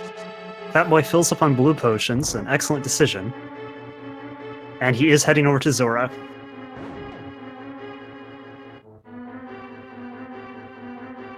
I certainly understand it from him at this point, though if I was him, with how far behind I'd feel after doing the Cold Stare death, I would think I just need to head back into Cold Stare if I have any chance of winning this race.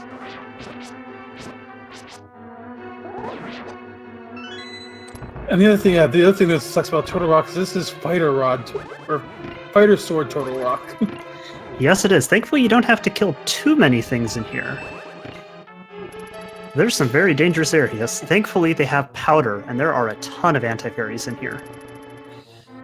Chain Chumps are not cooperating, but he is finally able to get his chest.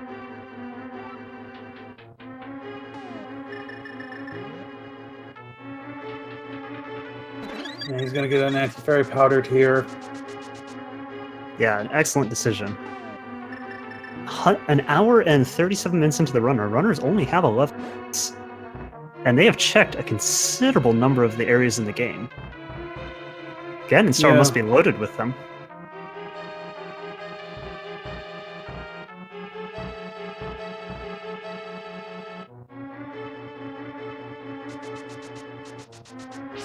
At least with the Fire Rod here, you can burn some stuff that'll help. Yes, and the half magic is a very nice thing to have here. Fatboy does elect to go pick up the full heart. It's definitely not a bad idea, considering where health is. Exactly. So, I think at this point he has to head back to Cold Stare. Where is he gonna go? He saved and quit right out of Link's house after going in. Yeah, I think he is going to head back to Cold Stare. He just realized he couldn't get full health by starting at Link's house. Okay, yeah, there we go.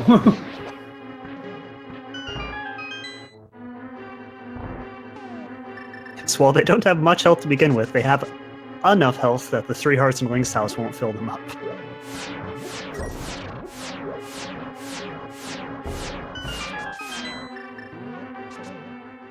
So we also have we're going to get to see a Mimic Cave check here too.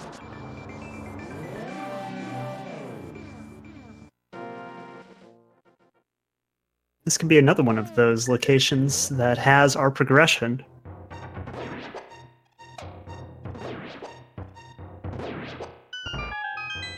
Zebra does a very good job of moving the mimics around the room. There's Mirror Shield. That'll help at least with Laser Bridge. Yep, with Kane of Brian and Cape, they already had full access to it, but Mirror Shield just makes it a lot easier. You can just walk straight at the lasers and not worry about your magic. Well, I was gonna say it's a good thing considering you need magic for Trinix, but you get a full magic refill before Trinix anyway. Yes, thankfully the developers decided to put that so you can't put yourself in a horrible situation right before the...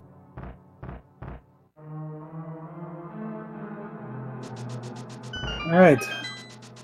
Not much else in here, but we still have Laser Bridge to check, as well as this check.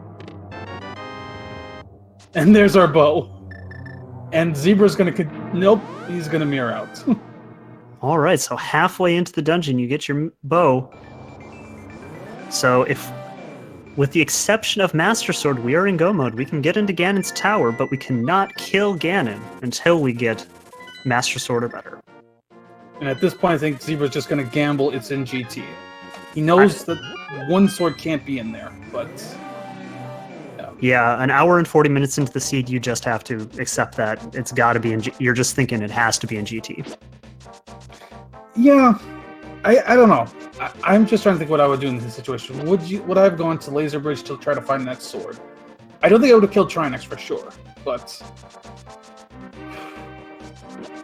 I mean, you still have to do the you still have to do the bridge, or the platform maze, and then another screen down to get to it. So it definitely adds time.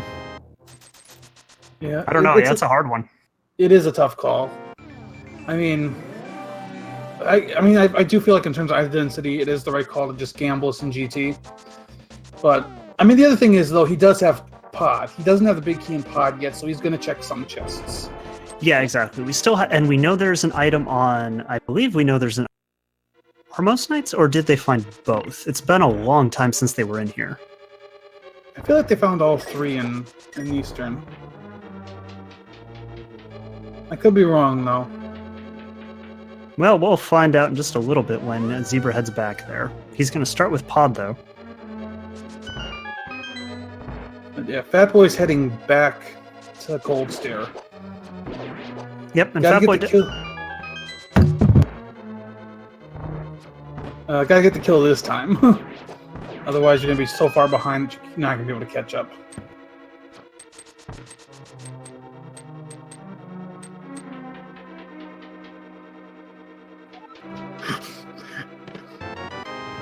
Let's see what we got over here. At least one key, of course, we needed. I think actually it's gonna be 2 small keys because of how the logic works. Yep.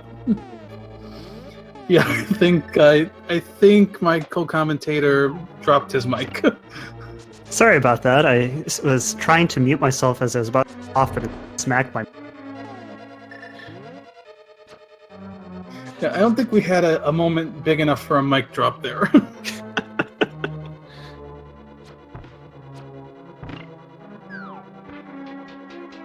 Alright, Fatboy's back on his Cold Stare fight. 4.5 hearts. Oh, 2.5 hearts. Well, this is why we have potions. Or, he's using Cape. I guess he's going to try to do some spins and use his magic up first. Yeah, that's actually a really good choice. If you're gonna eat a blue potion, you might as well burn through your magic bar. Just make sure you don't wait too long.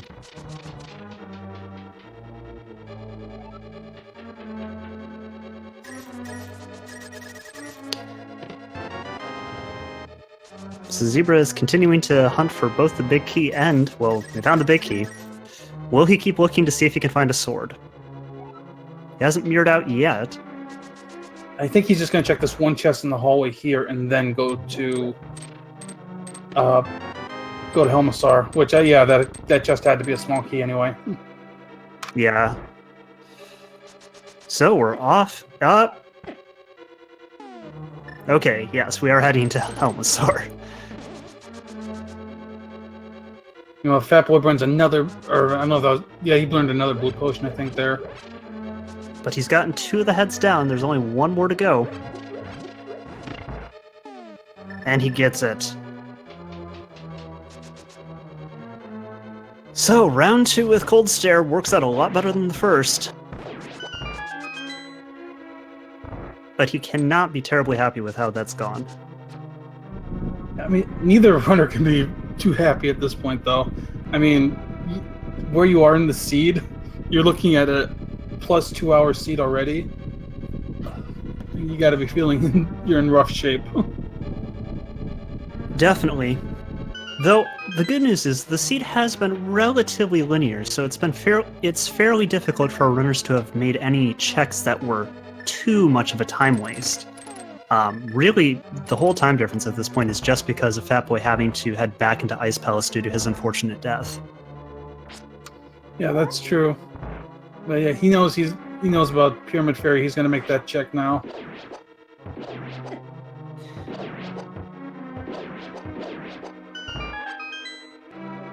Yeah, it's one of those things, for instance, when you end up with a pedestal seed. While this isn't a pedestal seed, it's the same sort of relief in knowing that, okay, well, I've checked pretty much everything, but I basically had to anyway, so I'm probably not that far behind my opponent, because he's probably done everything as well.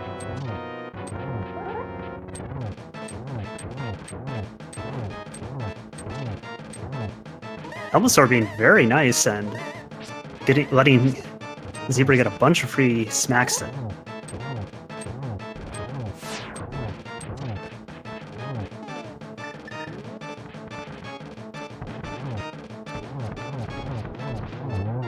The Zebra's just gonna unload arrows into Helmasaur. It's down. See if Helmasaur has an item.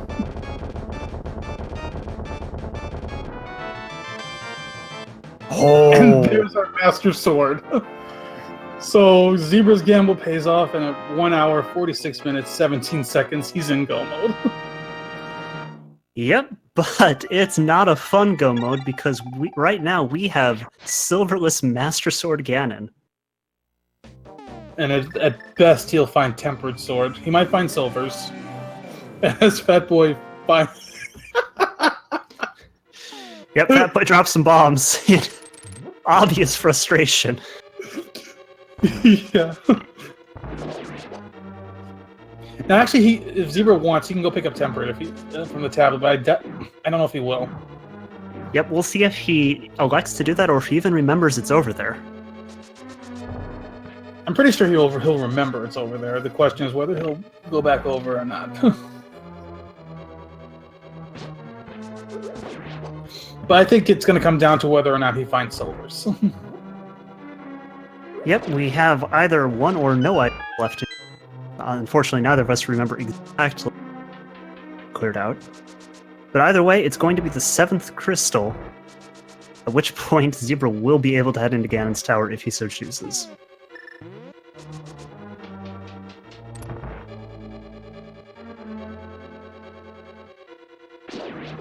And I suppose one other thing he could actually do is he could check the other tablet by Hera on his way to Ganon's tower. He could do that if he wants to. It's a little out of the way, but it might be close enough that it's worth it. Yep, it's just a mirror, and with boots, just probably about 15 seconds of time. Maybe a little bit more. Tablet animation takes a bit.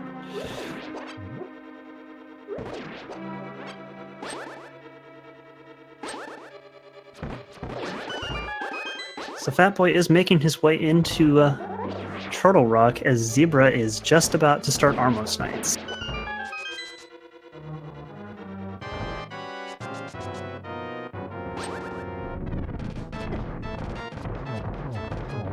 Should be a pretty routine fight here. Yep, but Zebra does miss the quick kill setup. Plenty of arrows, though, to do this the slow way.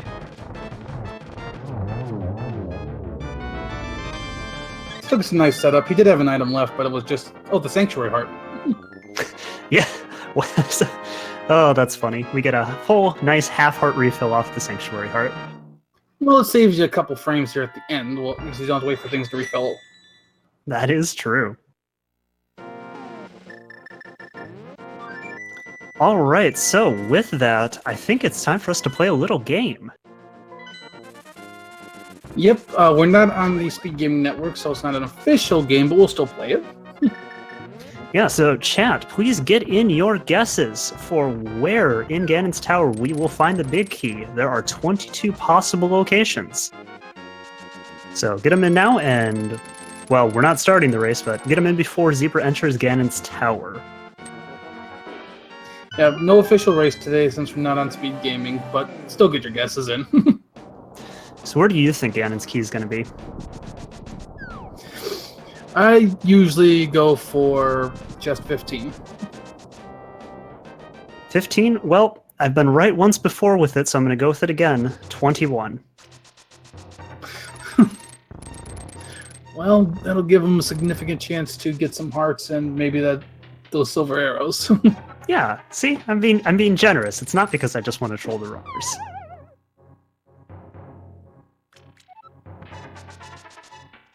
Yeah, so Zebra did elect to skip Tempered. Which... Well, I don't know if that's a huge... I guess it depends on how far behind he feels like he is. Yeah, but that'll be a very interesting thing to ask him after this race. But like I said, if it's not that far off to go grab the Tempered Sword if he doesn't find it in GT. If he doesn't, I would not be surprised at all if he doesn't find the silvers or a sword upgrade that he goes and grabs that Tempered Sword from Bombos. Yeah, finish up the Agatu fight and then head over. Yeah, it's not a bad decision.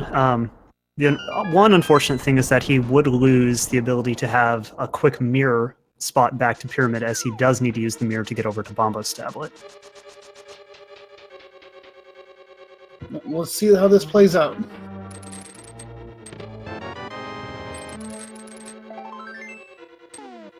First two chests, just a small key and a piece of heart, and he's going to go to the left side. Yep, following the typical routing through Ganon's Tower.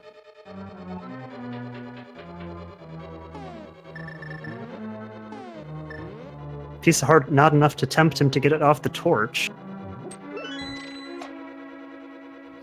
Yeah, if you knew that maybe you were a piece of heart away from a full heart, then it might be worth it. But if you're not sure, it is kind of a little too long to grab it. Yep, and you're expecting to find a few more in here anyway. Full heart and key. Speaking of heart pieces. Looks like he was a piece away from a full heart, but it gets it anyway. Mm-hmm. Yep, so we've seen 7 chests so far.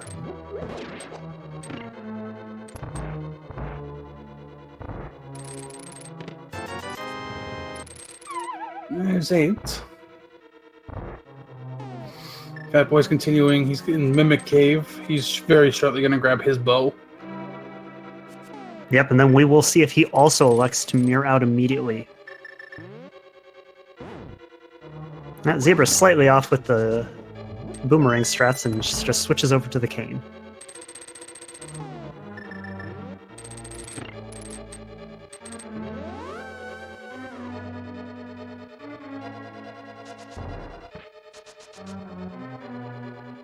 Zebra doing a very good job getting through Ganon's Tower so far, having only taken 1 heart of damage.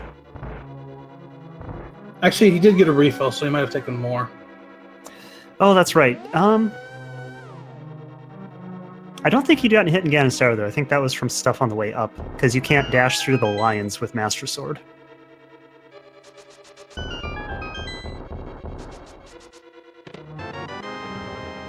And there is the big key.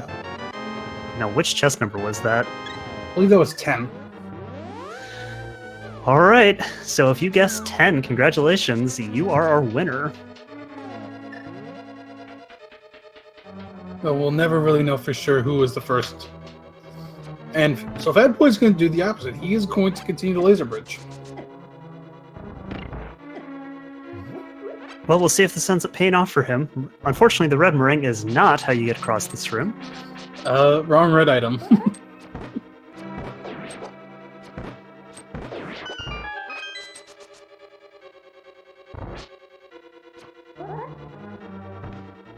So Zebra, these are annoying mimic rooms to do without silver arrows. You need to put 2 arrows into each of the red mimics. But he is using his mirror shield to just block their shots, which makes the room a little bit easier.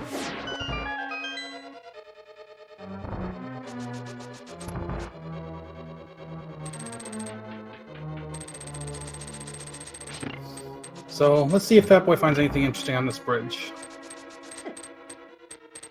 Rupees.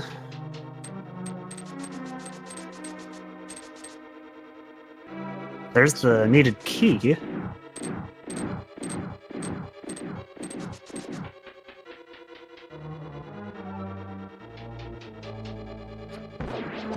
It's our fourth bottle.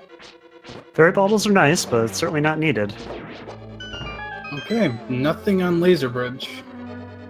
So with that, I think we can pretty safely assume that the fourth sword is somewhere in Ganon's tower.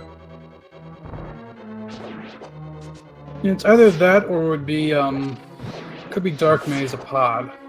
Yep, Dark Maze a pod. Technically, it could be Pedestal. Technically, yeah, so no one would grab it from Pedestal. Nope, we'll find out at the end of the game in the credits scroll. So Zebra's doing a very nice job of using his fire rod to just speed through those fairly difficult ice rooms. Yeah, at this point, Zebra has a pretty much a commanding lead, though there's no way for him to know that. Exactly, and if we start seeing Master Sword Serverless Ganon, a lot of things can go wrong.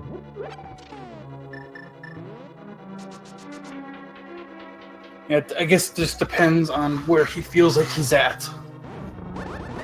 Or how confident he even feels with Master Sword Silverless. Yep, well, we got a few more rooms to go before that becomes a thing, and there's actually 4 more chests our runners will be able to check as they go their way up through the gauntlet.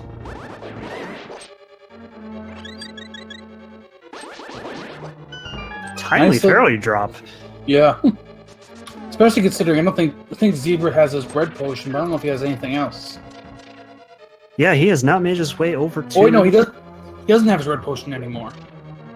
Yeah, and I don't believe he ever made his way back over to the Witch. And he also does not have the bug net that Fatboy picked up in Checkerboard Cave, so he has no way of getting fairies.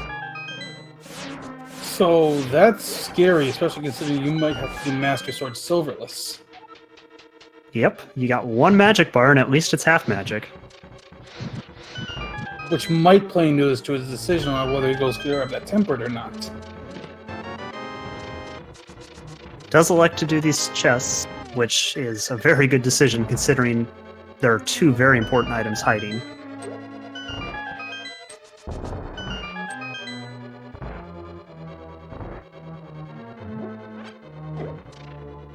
Full strength, he was at full heart, so he didn't need to powder.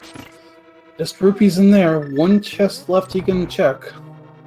Alright, we're going for the revenge of Trolldorm. Zebra got through this fine the first time. Will Trolldorm have his revenge? Ooh, that was an interesting hit. He will not. Zebra gets through unscathed. Alright, last chest. Let's see what's in it. Just a piece of heart. So, unless Zebra wants to go pick up that tempered, it's Master Sword Silverless coming up. Yep, and at best, we could have tempered Silverless, since there's no way our runners are going to go hunt the rest of the world for the silver arrows.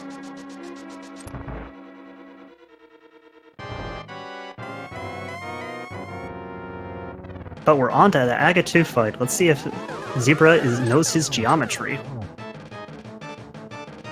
Very nice triple to start.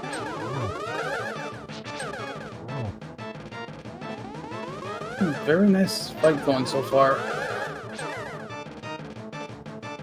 Ooh, unfortunately misses the 3 cycle.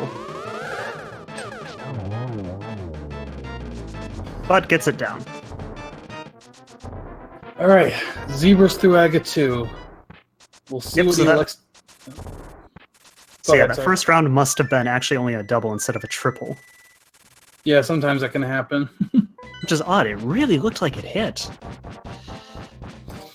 So let's see what Zebra does once he lands.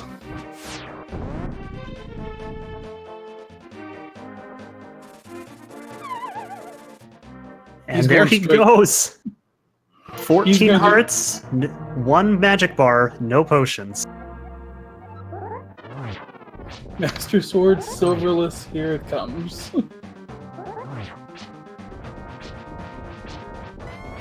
He must just feel really behind right now, and he just feels like he has to do this. Ganon puts himself in a nice position to get a double. Unfortunately, Zebra's too far away to get 2 of them.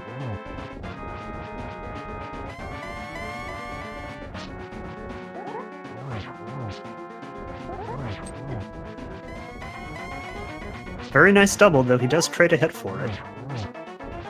So Fatboy is checking the maze here. I'm just curious if he's gonna find anything as Zebra's in the phase 2.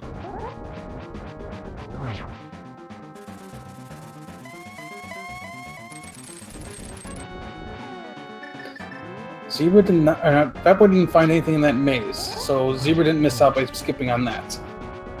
Yep, and Zebra is electing to use the cape here to try to make this phase a little bit quicker, but he does have to be careful how much magic he uses. Yeah, he's got to really start conserving magic now because he needs to get 24 spins. Does he have a Zebra? potion? I think that's enough with if he gets Torch, Glitch, and Lamp, but it's gonna be tight. Yeah. I don't know what to think, man. I think we can definitely... Please, go ahead. Yeah, unless he has a green potion, but I'm almost certain he doesn't. I think he has 2 bees in his other bottles. But we're on to phase 3.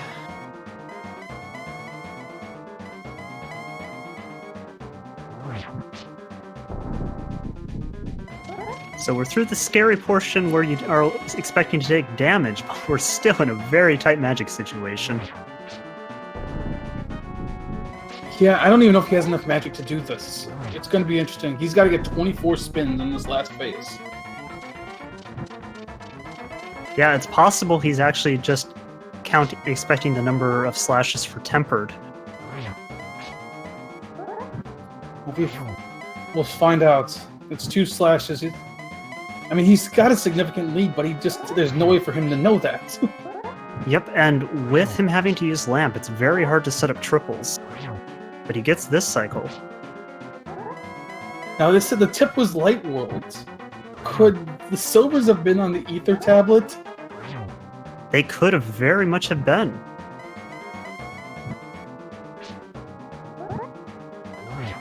Oh wait, I think Chad makes a point. If it was, I think it's a different tip for that. It would have been Death Mountain. Oh yeah, so it's probably Pedestal then, right? Pedestal or Dig Spot?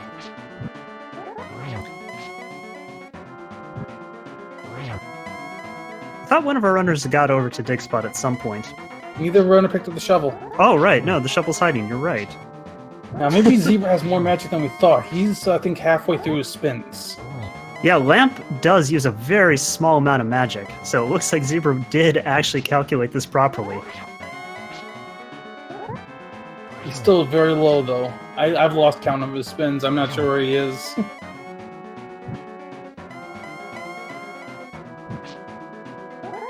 And he's doing a very good job of waiting to light the lamp until Ganon's in a torch until Ganon's in a position to potentially get triples. Meanwhile, Fatboy knocks off Helmasaur and finally finds his Master Sword.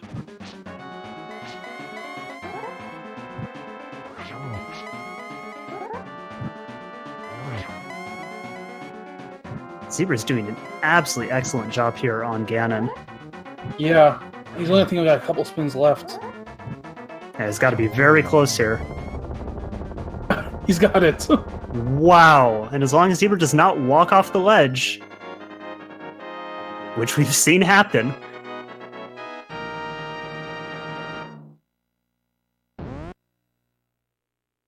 But he does successfully walk across the bridge. So with that, GG to ZebraUnicorn with an official speed racing TV time of 2 hours, 3 minutes, and 45 seconds. GG to him. We'll see if we can get him in here for an interview.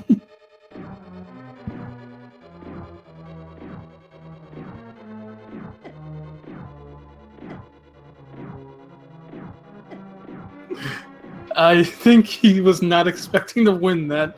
in race chat, Zebra basically let out a lot of frustration.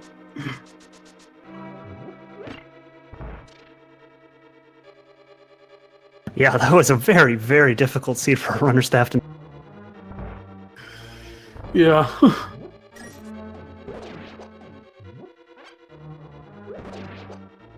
So while this is going on, Fatboy just needs to finish up one more crystal, and he too will be able to head up to Ganon's tower.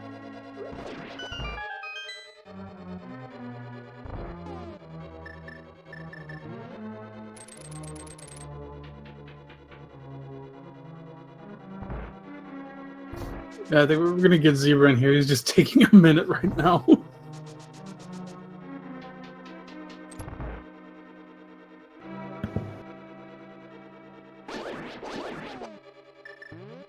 Yeah, that was an excellently done. And frankly, Zebra made the fight look easy. Master Sword Ganon is not a fight.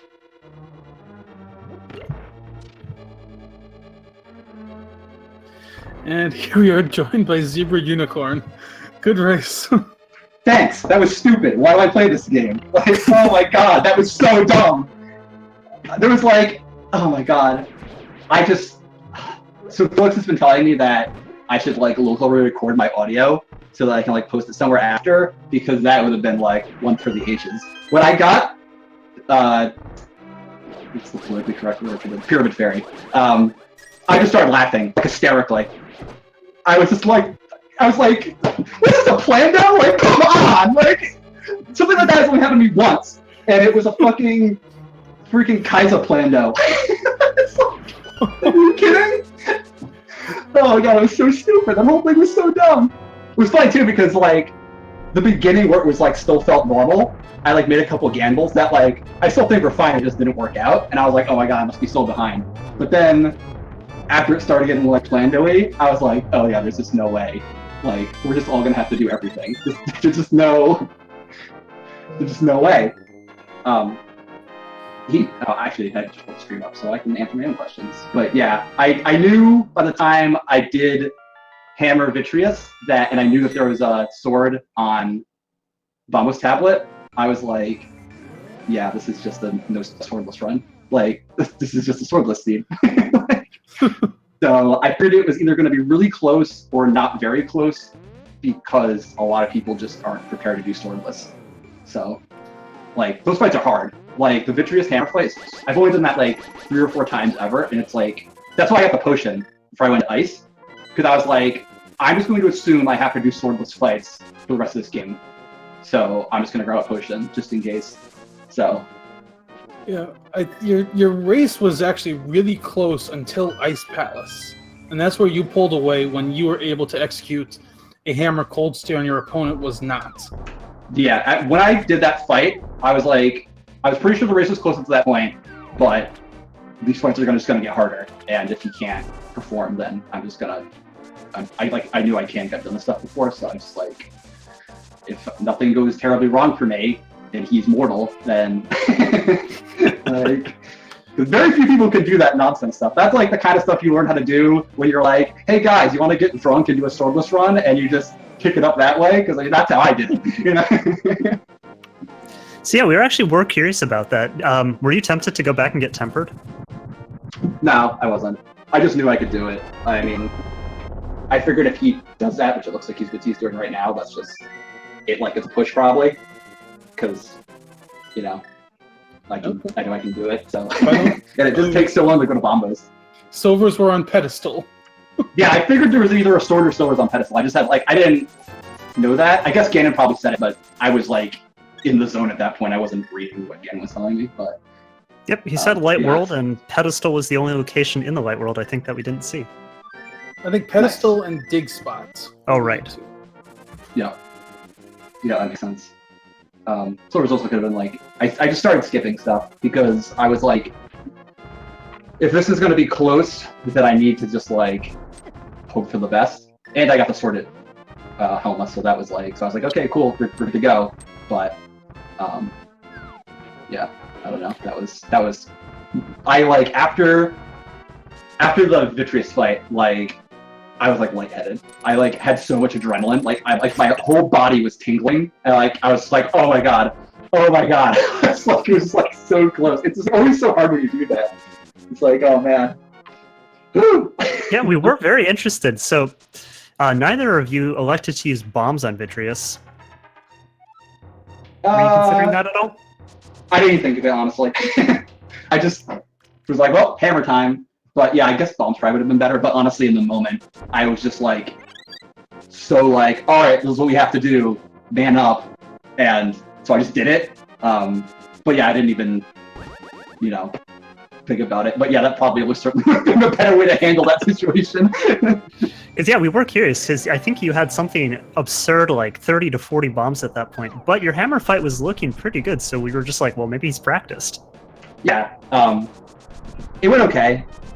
Some parts got squirrely, but I mean, that's just the hammer fight, because you pretty much just have to do like all up hammers, so it's like, it's really tight. Especially when like 3 come at you at once. You have to like really like buffer your movements, or they'll just get you when you're in like the hammer like iframes, and they'll just be inside of you when you're done. So it's like, it's really messed up. But yeah, I mean, we had a bunch of stuff, I imagine, since everything we got for like the first 30 minutes were rupees or upgrades, I guess. Like.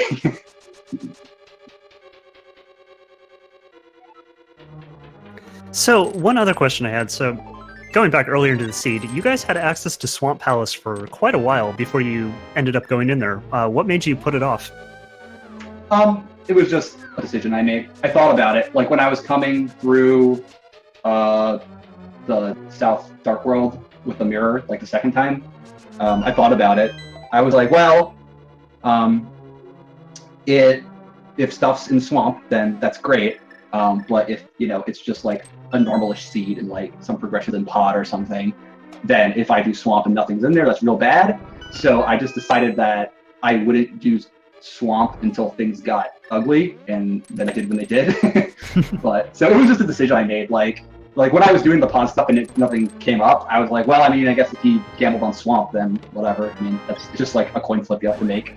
Just, do I want to gamble on this pendant dungeon, or do I want to check crystal dungeons? And you know, today I just decided to do pod, especially because like it wasn't very hard to go pod in Easter, and I hadn't done any of that stuff yet. I like put up Shahashua, so it was kind of about like a 50-50 in terms of like what I stood to gain.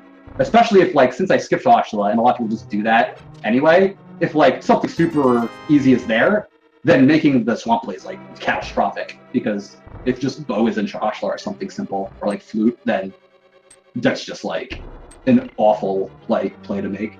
It was just like one of those things where like, if he plays like the average player, quote unquote, then I kind of need to check that stuff, because he's probably checked it already, and I was so far behind the items that I couldn't.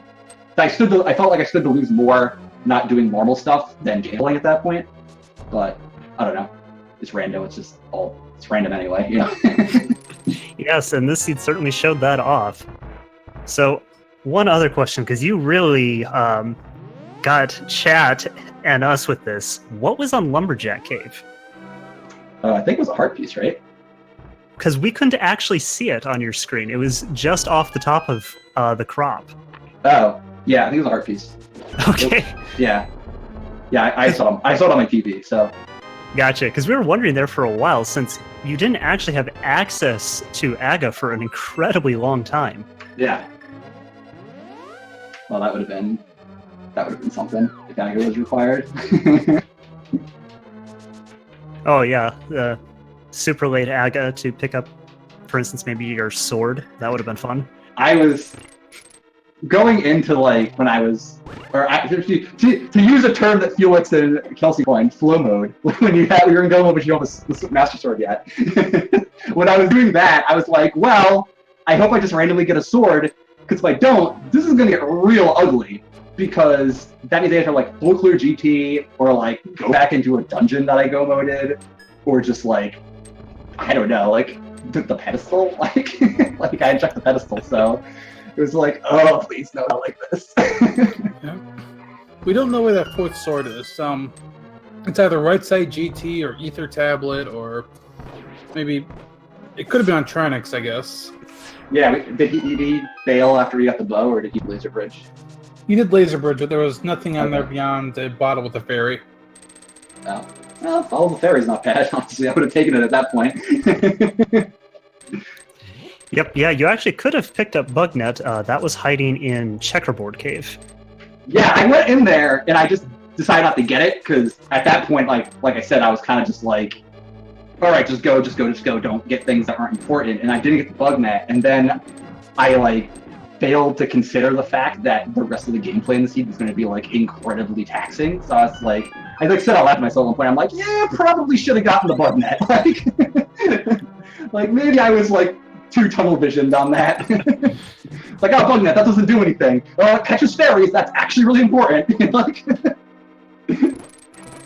Yes, it is. So with that, you go to 4 and 2. So you are alive for brackets if you can win next week. How are you feeling about that? I mean, really, all I really wanted was like 4 and 2, just to be like, because there's so many good people at 4 and 2. It's just like, the matches for 4 and 2 are going to be so stupid. Like, they're all going to be great. Like, every elimination match is going to be super tight. So I really want to just get the 4 and 2 so that I can, like, you know, essentially, like, prove I can hang with, like, the really good people. So I'm happy about that. If I win or lose, honestly, like, I'd like to lose, really. But a weird stat is there are a ton of friends of mine that are 4 and 2. So some of us are probably going to be playing each other next round. So that could make for some dramatic finishes. But yeah, I'm looking forward to next week. There's gonna be a lot of great Rando to watch in like a week, because you have to give an extra week for RPG Limit Break. So Yes, week 6 is 2 weeks due to Limit Break. yeah, that's gonna be super hype. I'm really excited for that. So JP, do you have any more questions for our runner? I don't think so. I think we covered it all. I mean, I think it was best said. Like, it was just a kind of a stupid seed. Yeah, Zebra, you got any more thoughts? No, I'm gonna like go take a shower or something. I certainly don't blame you for that. Well, GG to you, Zebra. Congratulations on your win. Best of luck in your next week. Thank you. Thanks for commentating and putting on the show for us. It's I know it's a lot of work to do these, so thanks. Yeah, no problem. Thanks for being here with us today. All right, so Fatboy has made his way through most of the gauntlet, just has a few more rooms to go. And then we're going to get to see how he handles a Tempered Sword Silverless fight. Yeah, Tempered Silverless is a bit better. You only need 28. You only need 28 normal slashes and then 12 spins. Yeah, and he actually has potions too, so he'll be able to do things the slashes in. So the difference is considerable. Mm-hmm.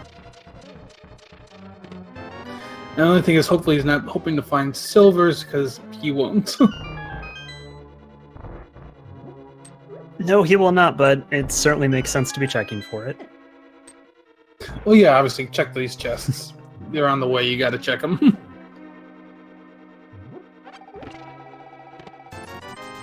I mean, the difference, if you find the silvers here, the difference between, what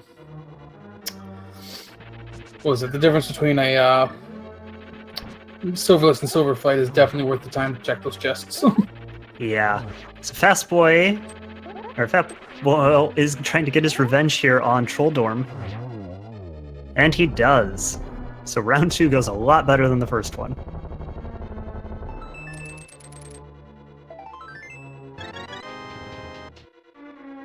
And Fatboy's gonna have 18 hearts. Well, that is certainly a much healthier number to be doing. Yeah, he'll be in good shape. I think he might have blue potions left. I don't know if he went and bought more. I think he bought more before he came up here. Yeah, he did. He went and filled himself out. So he should have 3 blue potions and a fairy, minus whatever he used getting up the tower. Imagine, that was something we didn't ask Zebra about, was going in without potions and how he managed his magic. Oh yeah, that was true. Though, as it turned out, Zebra did just have that fight down very well and knew exactly how much he needed.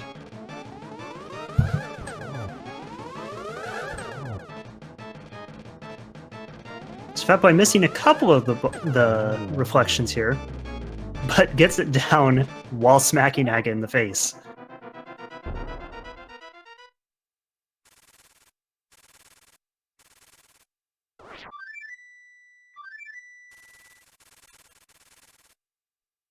And again, somehow the duck shows up in the Dark World. But only this time. Yeah, Never when we call for it. I don't know how that. I don't know if they ever really addressed how the duck shows up in the Dark World just for that one time.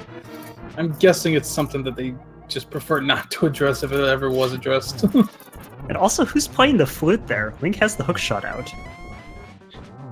I'm not sure. Now, Fatboy demonstrating right away just how much easier this tempered is. He should be into phase 2 right now. A very nice location for Ganon for getting these tempered slashes. Though it is a little bit more efficient there to use spins. Yep, get the double spins that count for 2 hits each. But he does get him into phase 3, and that's the important part. Exactly. So 4 slashes here, and then we get to do the fun of chasing Ganon around and getting spins.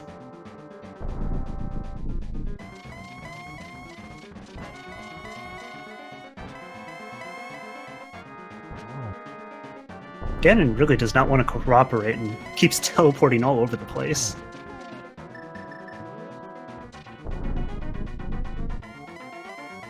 But here we are on to phase 4. That torch glitch, and he does. Excellent. Very important for doing the spin strategy. You can do it without the torch glitch, but it's very difficult. Yes, you have to be incredibly precise with your spins.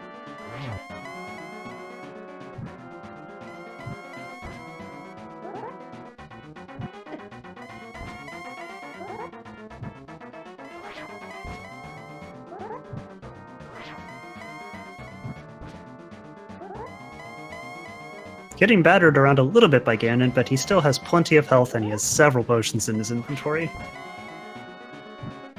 I'm surprised he's not using Fire Rod, especially with those potions. Yeah, I would like to see him be doing that as well. Half magic, you get quite a few Fire Rod shots, and with it, it's also a lot easier to set up the triple spin slashes.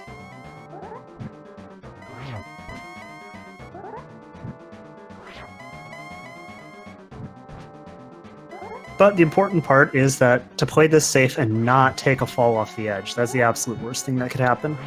Yeah. Because those fire bats play for keeps, and they have some interesting collision with Link. They will knock you back in the opposite direction of what you're holding. So if you're near the edge and pressing away from it to keep yourself on, they'll knock you right off.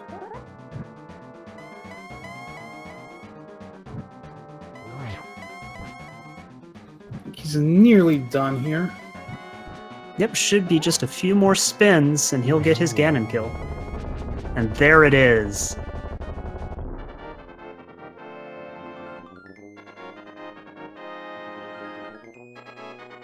So GG to Fatboy on finishing a very difficult seed.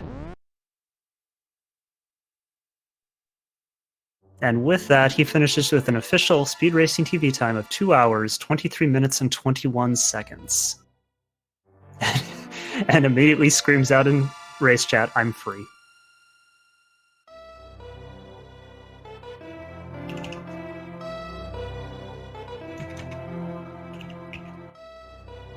We'll see if he wants to come in for an interview or not.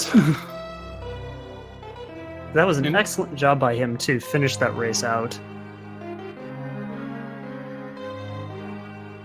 With all of the difficulty in that seed, with the lack of good swords, and taking the death on cold stare, very good job to finish out.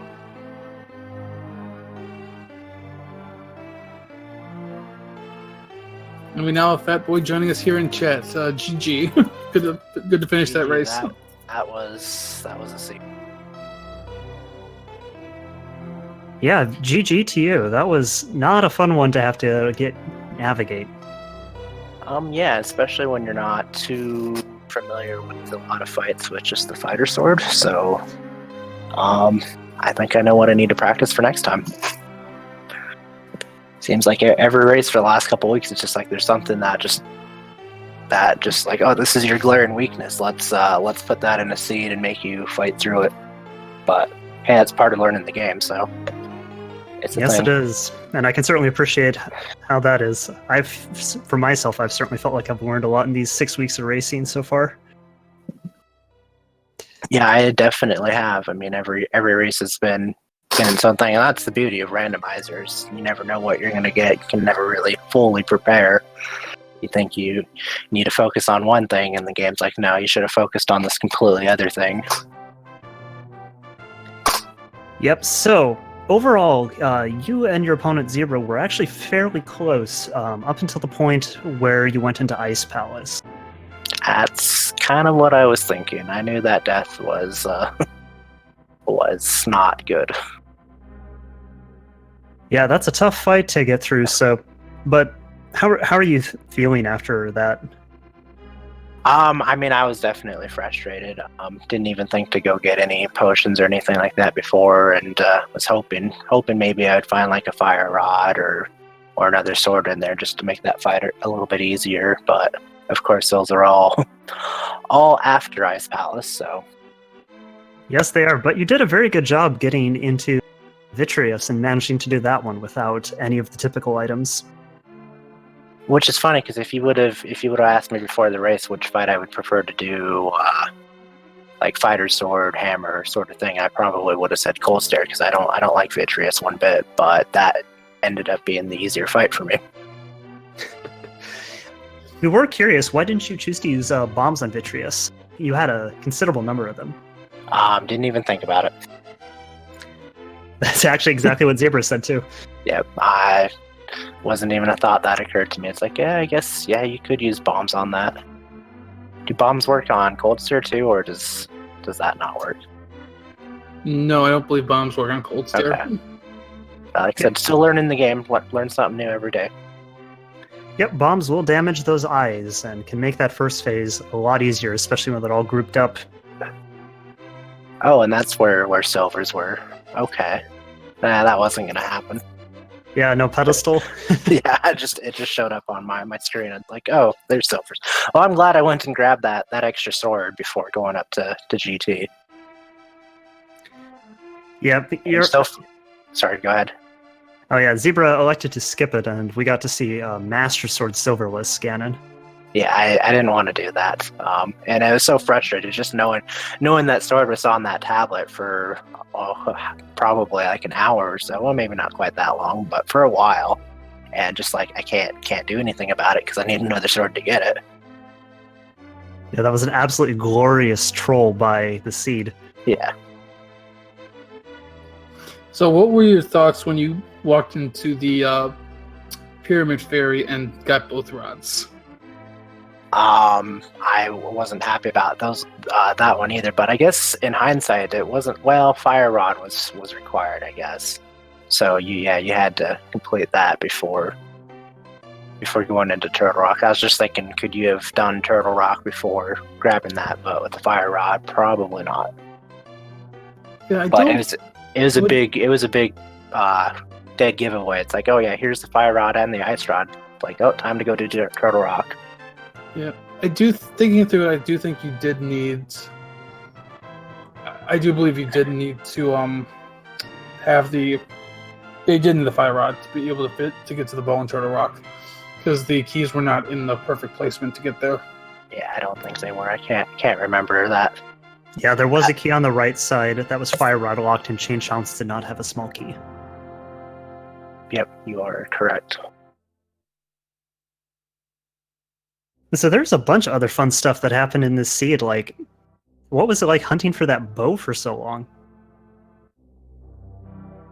Well, yeah, it's great when I love when like an important important item that you normally have like early game like that with the bow is like locked behind Turtle Rock, because yeah, you're not going to get that anytime soon.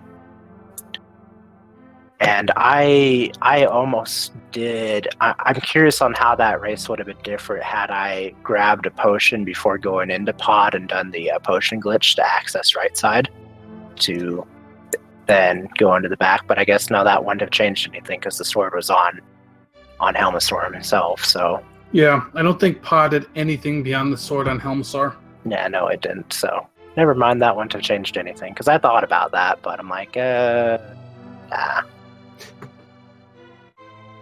So earlier on the race, you guys actually got access to Swamp Palace fairly early, but it took quite a while before you actually went in there. It was one of the last available options to you. If I remember right, I had a few other dungeons. Like, well, I had Thieves Town. I still think was not completed, so that was priority with that being a crystal. And I'm trying to remember what else I did before Swamp. That first part. Well, the whole race is a blur already because I don't want to say I got tilted, but it was frustrating. No, that's very understandable. Yeah. Yeah, you both of you dipped into Pod before heading over to Swamp Palace. So we were a little curious that neither of you decided to do Potion Glitch in Pod, but wanted to do that prior to going into Swamp Palace. With Pod, my kind of rule of thumb, I don't know if other racers would agree or disagree with this, but my kind of rule of thumb is if I'm missing just a single item to complete Pod, I will go dip Pod to look for it. Pendant Swamp is not appealing one bit. I mean, green Pendant makes it a little bit better, but I dip Crystal Pod before going into Pendant Swamp most of the time, unless if I'm missing like 2 items.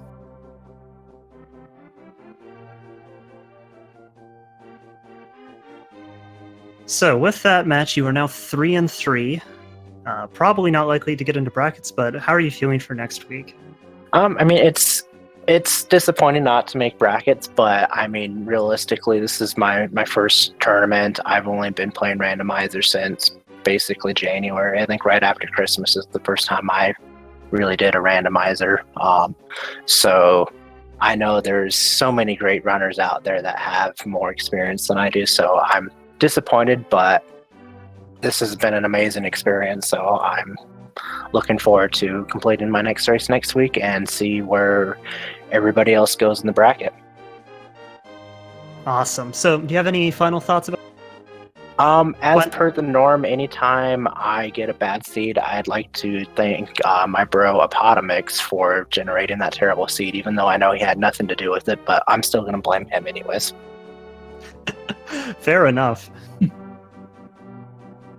But thank you guys for the commentary and our trackers and Restreamer for all the work you guys have done in this tournament. Thank you as well. So, Yep. have a good day, everybody. GG to you, Fatboy, and best of luck in your next round. Thank you. So with that, folks, we're going to wrap up our coverage here of this race. This has been a ton of fun. So first off, I want to shout out our runners, Fatboy and ZebraUnicorn, without whom we could not have put on this exciting performance for you. So please go ahead and give them a follow. They certainly deserve it after this great performance. Want to give a shout out also, of course, to our Restreamer, Planeswalker, and our tracker, who I accidentally just closed that. I think you had it backwards. Our Restreamer was Hanson, and our Whoops. our tracker was Planeswalker. And this is what I get for tabbing away. And then my co-commentator, JP, thank you so much. This has been an absolute pleasure commentating with you. Yeah, it was good working with you too. Looking at the schedule for today, coming up at 5:30 Eastern, we're gonna have In the Name of DT versus Phoenix Down. We got some. It's gonna be a pretty fun race because I think we've got Sakura and Big John on that one for commentary. So, and then tonight, still, we also have a couple more races being restreamed. Couch 23 versus Fricker 22, and it's Supercar versus Dainty at 8 p.m. Eastern. So if you haven't gotten your fill of Randomizer, be sure to check those out. So with that, I've been Emlyn. I've been JP. And thank you, everyone, so much for watching. Have a good one. Have a good day, everybody.